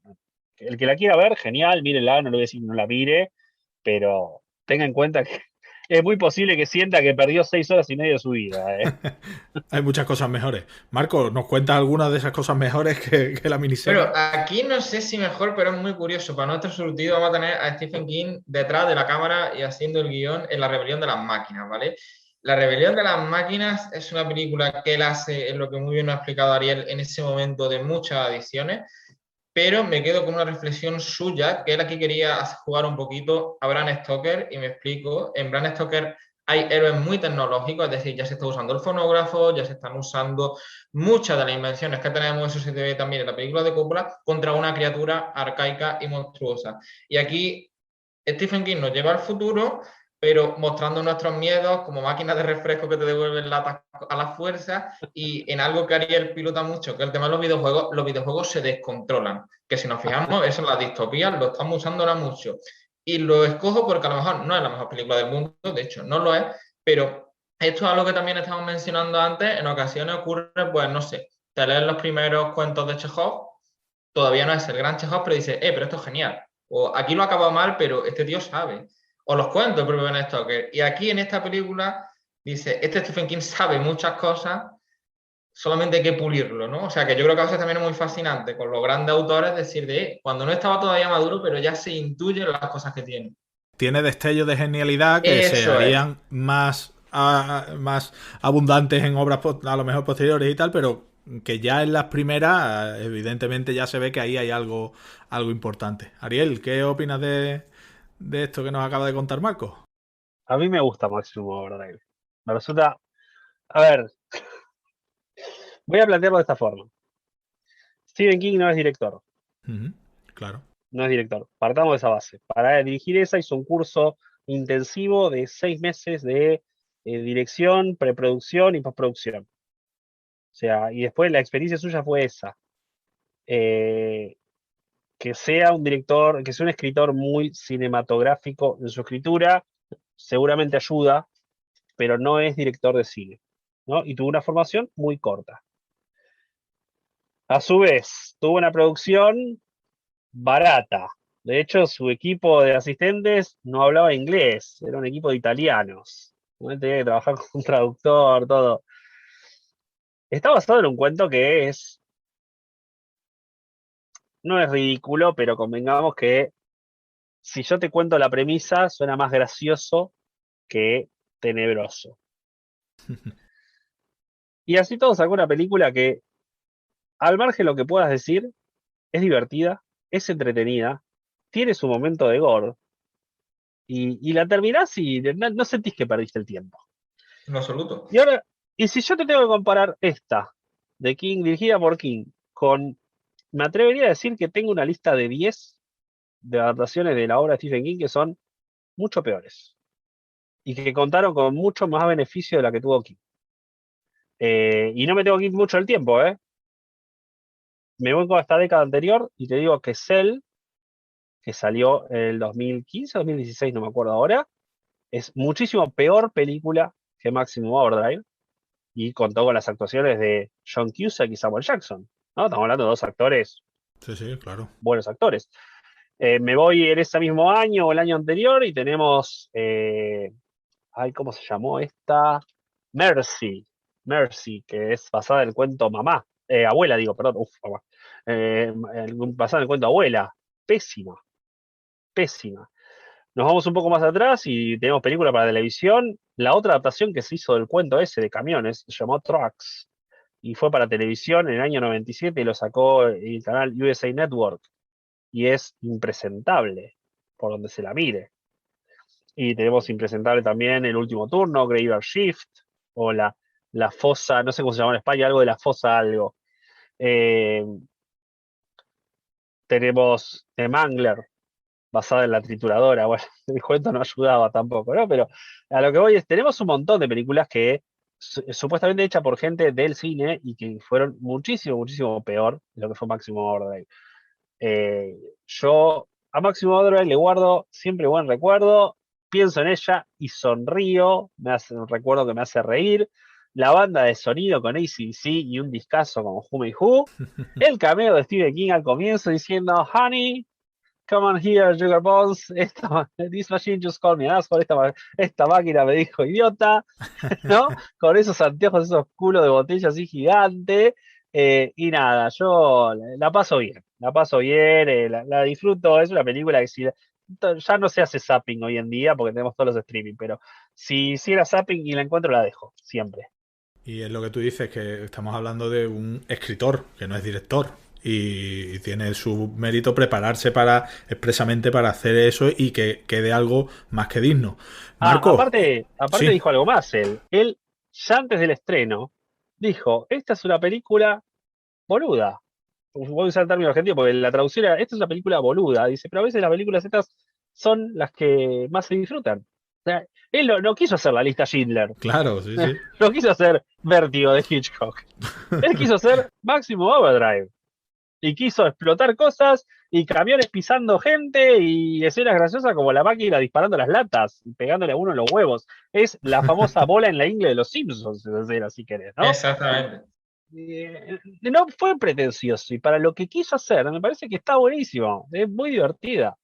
Ahora, si decís, él quiso hacer, no sé, la lista Schindler y le salió Yarnado, y sí, te digo, bueno, sí, no. Claramente tenemos un problema, pero no quiso hacer eso. No, hizo lo que quiso, ni más ni menos. Marcos, ¿y tienes algo más por ahí? Sí, ya nos quedan las 4 últimas de surtido. Por esta os pido perdón, esta es una pequeña travesura, pero voy a explicar. Esto sería si quisiéramos con amigos se metiera en el universo de King en clave de humor. Freakings, temporada 7, episodio 15 de Padre de Familia, que los guionistas, estoy mirando el DVD, estaban un poco asustados, pero le mandaron una carta y Stephen King reaccionó de muy buen humor. Y particularmente voy a destacar el de Misery, con Stewie haciendo Dane y Brian Griffin el escritor, que es muy divertido. Y dentro de la clave de parodia, creo que para alguien que nunca, si quisiera venderle Misery a alguien para leerla, le pondría ese fragmento, porque es muy, muy gracioso. Sí, dime, Ariel. No, lo vi el episodio, obviamente. Vi también la referencia previa cuando hacen el chiste del perro atropellando a alguien y dice, uy, creo que atropellaste a Stephen King. Y dice, vos sos Stephen King, no soy Dean Koontz. Y va y lo pisa de nuevo 2 veces. Nada, sí, vi el coso, me causó gracia. De hecho, toda la introducción de la última historia dice, uy, se imaginan el resplandor. Ya imagino todo esto. Bueno, en realidad adaptamos este otro. Y listo, chao, tómenla. Sí, no, a mí lo que es Gags y todo eso siempre me causó gracia.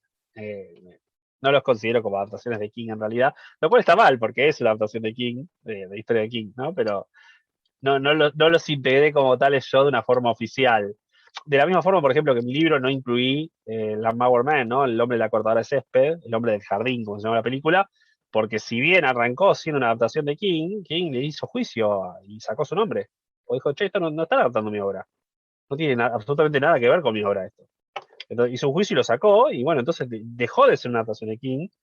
eh, y bueno, lo que no es oficial traté siempre de mantenerlo fuera, pero banco ese tipo de cosas a full. Me encantaría que, a ver, los Simpsons cuando hicieron El Noche de Brujas 5 y el primer Sí, fragmento es el del Resplandor, está bárbaro, es, sí. es Es increíble. muy bueno. Muy bueno.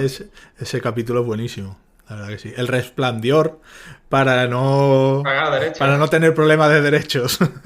Calla, chico, que tenés que pagar derecho, decía el jardinero Willy. Qué bueno. Marco, continúa con la. Que En quedan el tres, ¿no? siguiente me voy a detener poco, no por calidad, sino porque Ariel ya nos lo ha explicado muy bien. Silent Slot de Tom Hooper. Ujú. Casa Encantado, la Alto de la Colina, vampirismo, yo creo que ideal para ver de adolescente, te puede volver loquísimo esta película. Todavía la disfruto un montón, pero la primera vez que se ve es toda una experiencia y si hay algún adolescente escuchándonos, es una peli que le recomendaría encarecidamente. Es muy, muy buena y creo que coge mucho la esencia de King. Luego está el regreso de Silent Slot, que es, Ariel me lo corrige, creo que no tiene nada, no es nada que haya escrito King, No, simplemente coge los personajes, ¿no? tal cual, no tiene nada que ver con King. A Return to Silent Slot, no me acuerdo, Fantasma 2 también tuvo título, no me acuerdo, cada traducción tuvo eso. Sí, Silent Slot está, como dije, es una de las lindas miniseries de King, considerando que se hizo en el año 79 encima, nada, doble mérito, sí, sí. Me parece que tiene un clima muy bien construido. Perfecto. Marco. La penúltima sería Dolores Claiborne, por una cosa que el propio King ha destacado, que es una de las mejores direcciones de fotografía que se han hecho de sus películas, donde particularmente ese presente gris que contrasta con esos flashbacks tan alegres. Vamos, de hecho creo que a Taylor Hafford uno de los mejores piropos que le han hecho fue del propio King, de que le decía que le recordaba la fotografía del Padrino, ¿no? O sea, que el King quedó muy contento, aunque no le gustó tanto que la productora insistió en que el conflicto familiar tuviera más reconciliación y fuera más para todos los públicos que lo que él planteaba en un principio. No recordaba eso, mira. No me acordaba de eso, de lo que mencionas al final. Sí, Dolores Claiborne es una obra maestra. El libro, tanto el libro como la película, son dos cosas que a mí me fascinaron. En términos, como película, al margen de la fotografía, las actuaciones son brillantes, ¿no? Tenés a Kathy Bates, Christopher Plummer, tenés a Jennifer Jason Leigh, y el otro se llama Steven.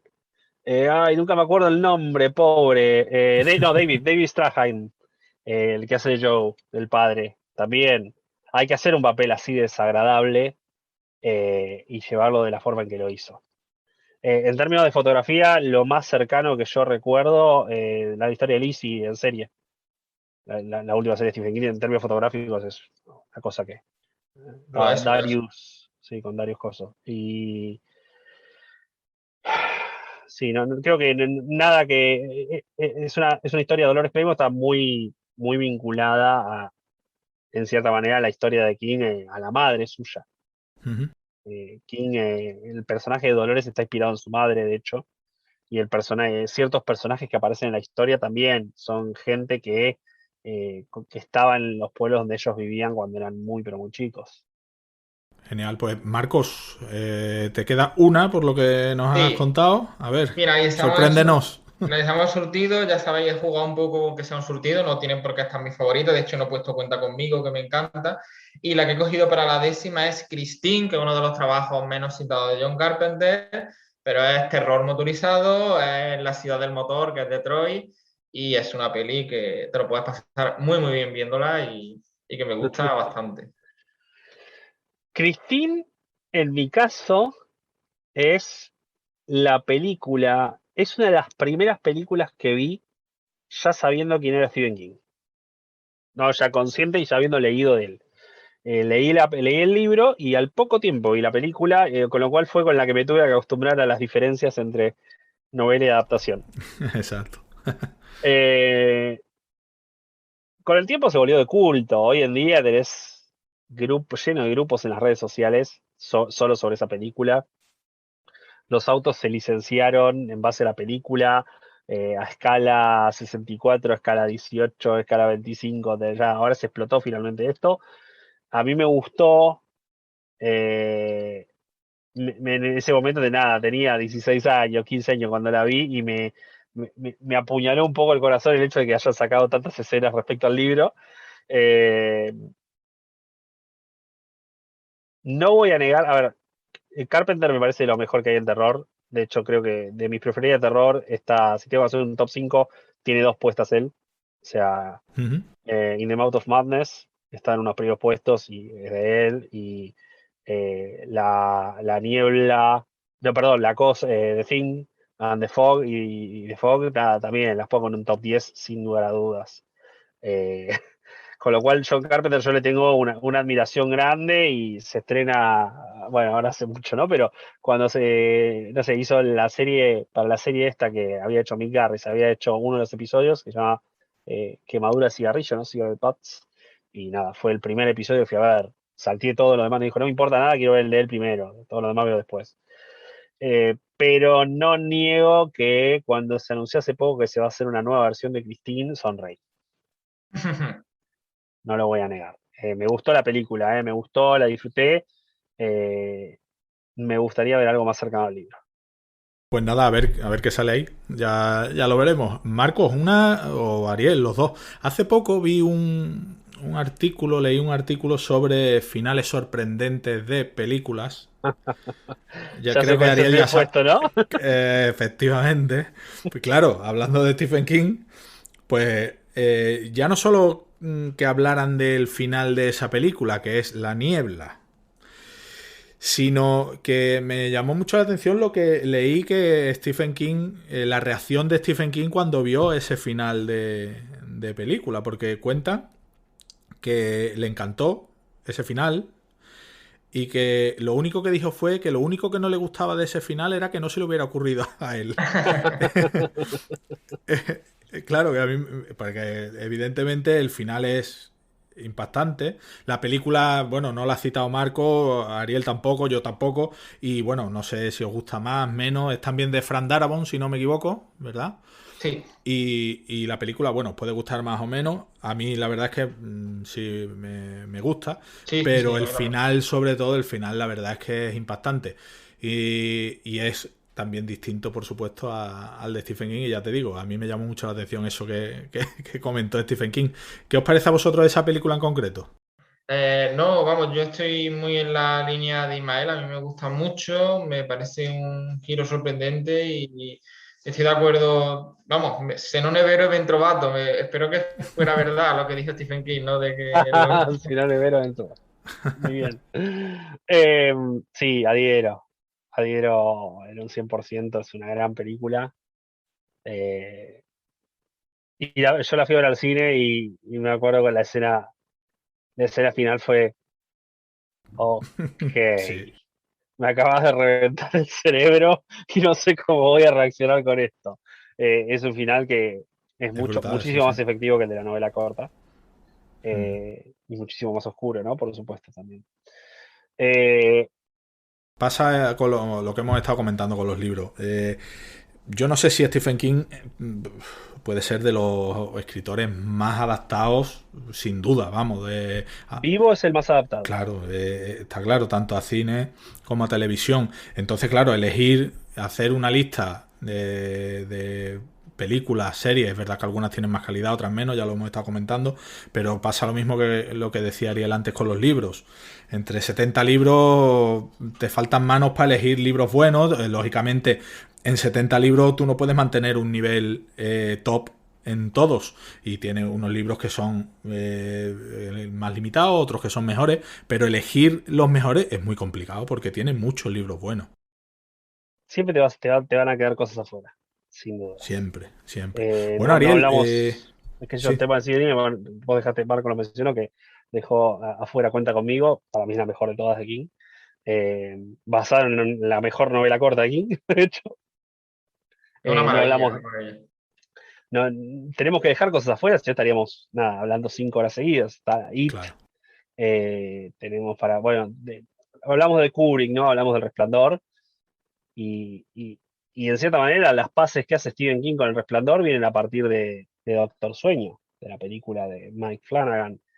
Yo viendo esa película, el plano que es el plano original del Resplandor, pero hecho de noche, del auto yendo hacia el hotel abandonado, la estaba mirando en el microcine y se me puso la piel de gallina. Y no sé cuántas veces en mi vida viendo una película de King y demás tuve la misma reacción. Pero ver eso fue piel de pollo, todo erizado. Y dije, wow, esto no lo logra cualquiera.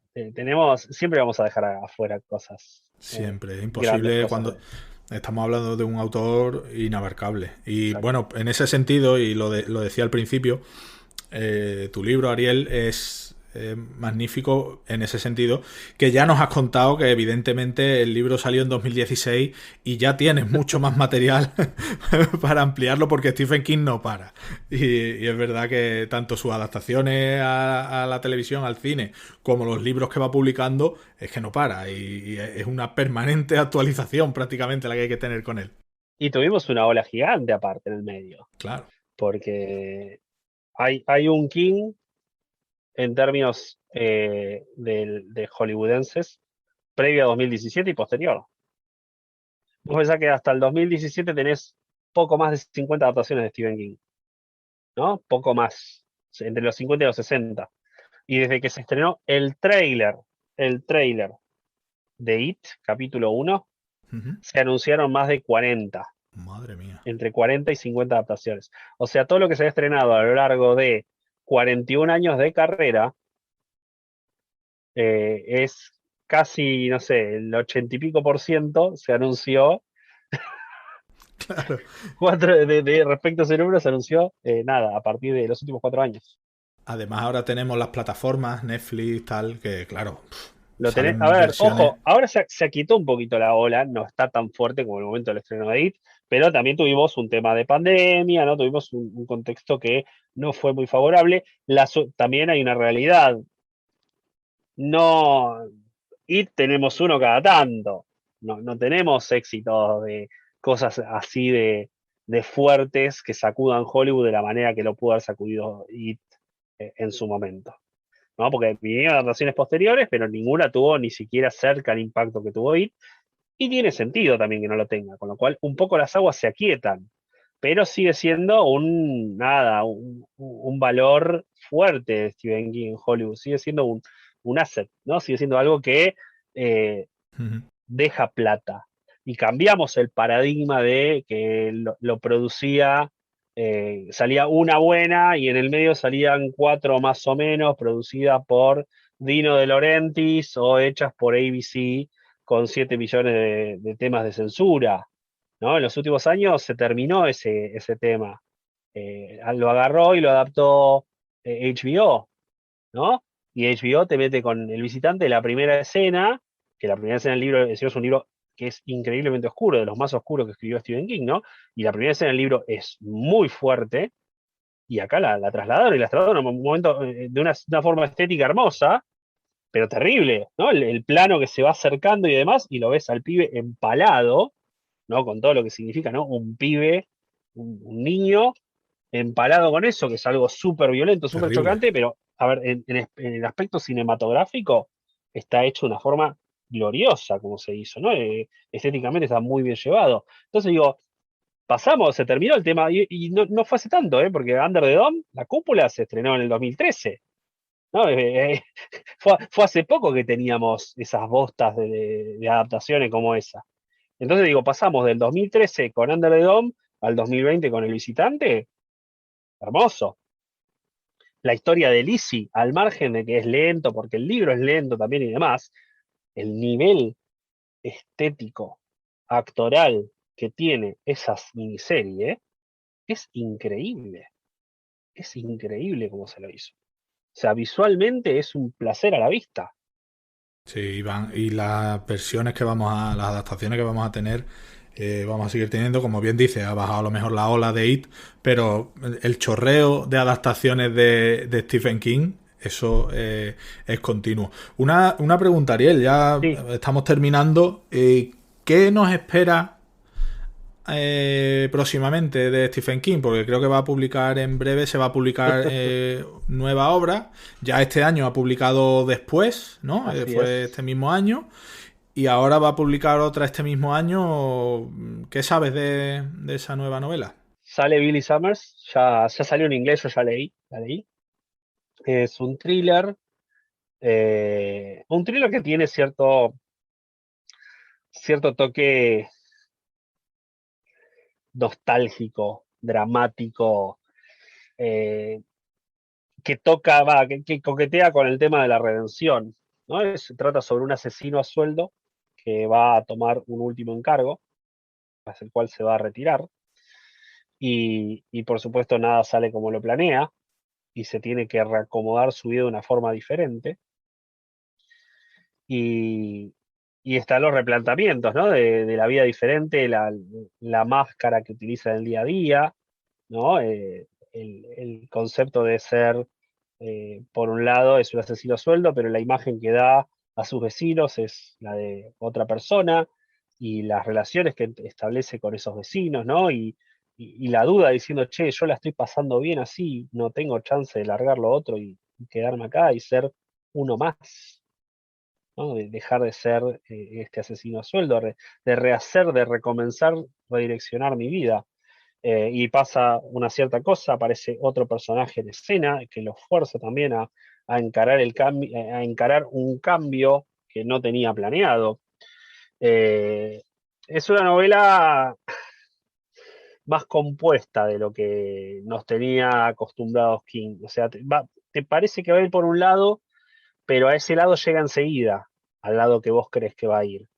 Y desde entonces va a agarrar otro terreno que vos para el cual no estás preparado porque tampoco lo sabés, porque toda la preparación de los departamentos de marketing previo y lo que se supo de entrevistas y demás, nunca te encaran por ese lado.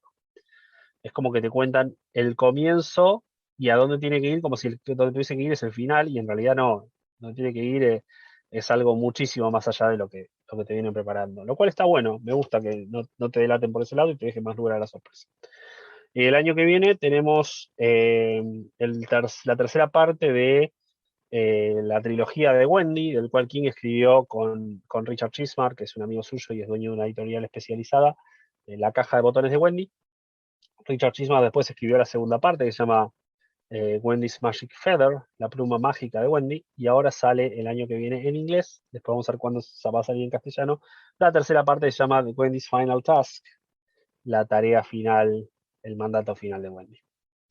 Es todo lo que sabemos ahora. Ayer King tuvo, bueno, hace unos días, en realidad tuvo King una charla para el festival Bloody Scotland, en donde contó que está escribiendo una novela nueva con Holly Gibney, con el personaje que apareció por primera vez en Mr. Mercedes, y que tiene que ver también con el COVID. Así que bueno, vamos a ver cuándo sale esa novela. Wow. Pues nada, estaremos atentos porque Stephen King siempre es un autor a seguir, ya lo estamos diciendo. Bueno, para terminar, en tu libro, al final, hay fotografías personales, digamos, de Stephen King con la familia y tal. Incluyes también fotografías de las ediciones de los libros de Stephen King.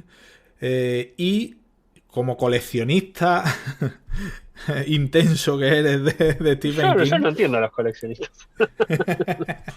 ¿qué es lo que, por curiosidad, de esas posesiones que tienes de Stephen King, de curiosidades de Stephen King, qué es lo que a lo mejor le guardas más cariño, o de qué tiene que tú dijiste, o que te costó más encontrar, o que estuviste más tiempo buscándolo, no sé, porque he visto algunas imágenes de objetos y tal que son bastante curiosos. Sí, en realidad en el libro no las incluí, los que le tengo más cariño. Tengo 4 libros dedicados por Stephen King a mí. Tengo 4 títulos que están dedicados, dice, para Ari o para Ariel. Nada, me menciona algo y la firma. Eh, Esos, a ver, son los que yo ya le dije a mi familia que si un día me pasa algo, esos no los vendan, esos guárdenlos. Digo, el resto hagan lo que quieran, pero esos no los vendan, esos guárdenlos porque por ahí a mis hijas algún día pueden guardarlos también ellas como parte de mi legado, entre comillas. ¿Qué sé yo? Curiosidades tengo, a ver, tengo mucho. tengo más de 800 libros y nada, habrá más de 1000, aparte otros 1000 artículos, revistas y demás. Tengo hay un folleto que tengo de teatral del año 67-68, que cuando King fue a la universidad, que actuó en una de las obras y está firmado por él en ese año, o sea, estoy hablando 6, 7 años antes de Carrie. No tengo, entre todos los coleccionistas y demás, no tengo un registro. Nadie tiene un registro con los coleccionistas con los que he hablado de una firma tan antigua de King. De hecho, una parte mía dice que eso quizá tendría que contactarme con King y ver de que llegue, lo tenga él, que sea un museo, pero después se me pasa. Lo pienso en serio y se me Lo pasa. prefieres tener tú. Sí, sí, sí. En mi casa Genial. está bien cuidado. Si un día hay un Está bien cuidado. museo de King que está tratando de preparar algo en la casa esa que tiene en Bangor, bueno, por ahí barajo algo diferente, pero no creo que sea en el corto plazo. Muy bien. Pues nada, vamos a finalizar aquí. La verdad es que hemos hecho un repaso, yo creo que bastante completo, teniendo en cuenta lo que hemos dicho desde el principio, que la obra y las adaptaciones de Stephen King son inabarcables, pero yo creo que hemos hecho un repaso bastante interesante por las obras que más nos gustan o que más nos llaman la atención, ya sea, como hemos hablado, por trama o bien por curiosidades que la rodean, algunas muy interesantes, otras a lo mejor más negativa, más oscura, como el tema de rabia o todo lo que rodeó la escritura de Mientras escribo, esa época en la que tuvo el accidente y tal. Y luego las adaptaciones. Estamos en lo mismo. Adaptaciones magníficas, otras no tanto. Algunas que no son a lo mejor cinematográficamente tan buenas, pero sí que tienen a su alrededor un halo que las hace especiales. Y bueno, hemos hecho todo esto alrededor de una obra que es la de nuestro invitado Ariel Bossi, todo sobre Stephen King, que volvemos a recomendarla porque la verdad es que es muy interesante. Y bueno, Ariel, imagino por lo que nos has dicho que algún día saldrá alguna actualización, ampliación o nuevo volumen, ¿verdad? Lo hemos charlado con mi editora en Penguin y sí, en algún momento va a pasar. Pues nada, estaremos atentos. Quiero daros las gracias en mi nombre, en el nombre de Windows Podcast, Marcos, Ariel, a los dos, por haber aceptado nuestra invitación, por haber hablado de este tema que es evidente, Marco, el tema del cine lo controla muchísimo y se prestó al momento para hablarnos de ello. Y Ariel, por supuesto, el conocimiento que tienes de Stephen King nos ha ayudado a conocerlo un poco más. Un autor que es muy conocido, pero a veces mal conocido. Y me alegro de haber charlado contigo. Ha sido un placer. Y nada, te deseo los mayores éxitos y nada, que esperamos hablar pronto en otra ocasión del tema Stephen King o del tema videojuegos, que ya me he apuntado que también No, controlas igual bastante. sí, pero ya hace un tiempo que ya no trabajo más en el ámbito de videojuegos.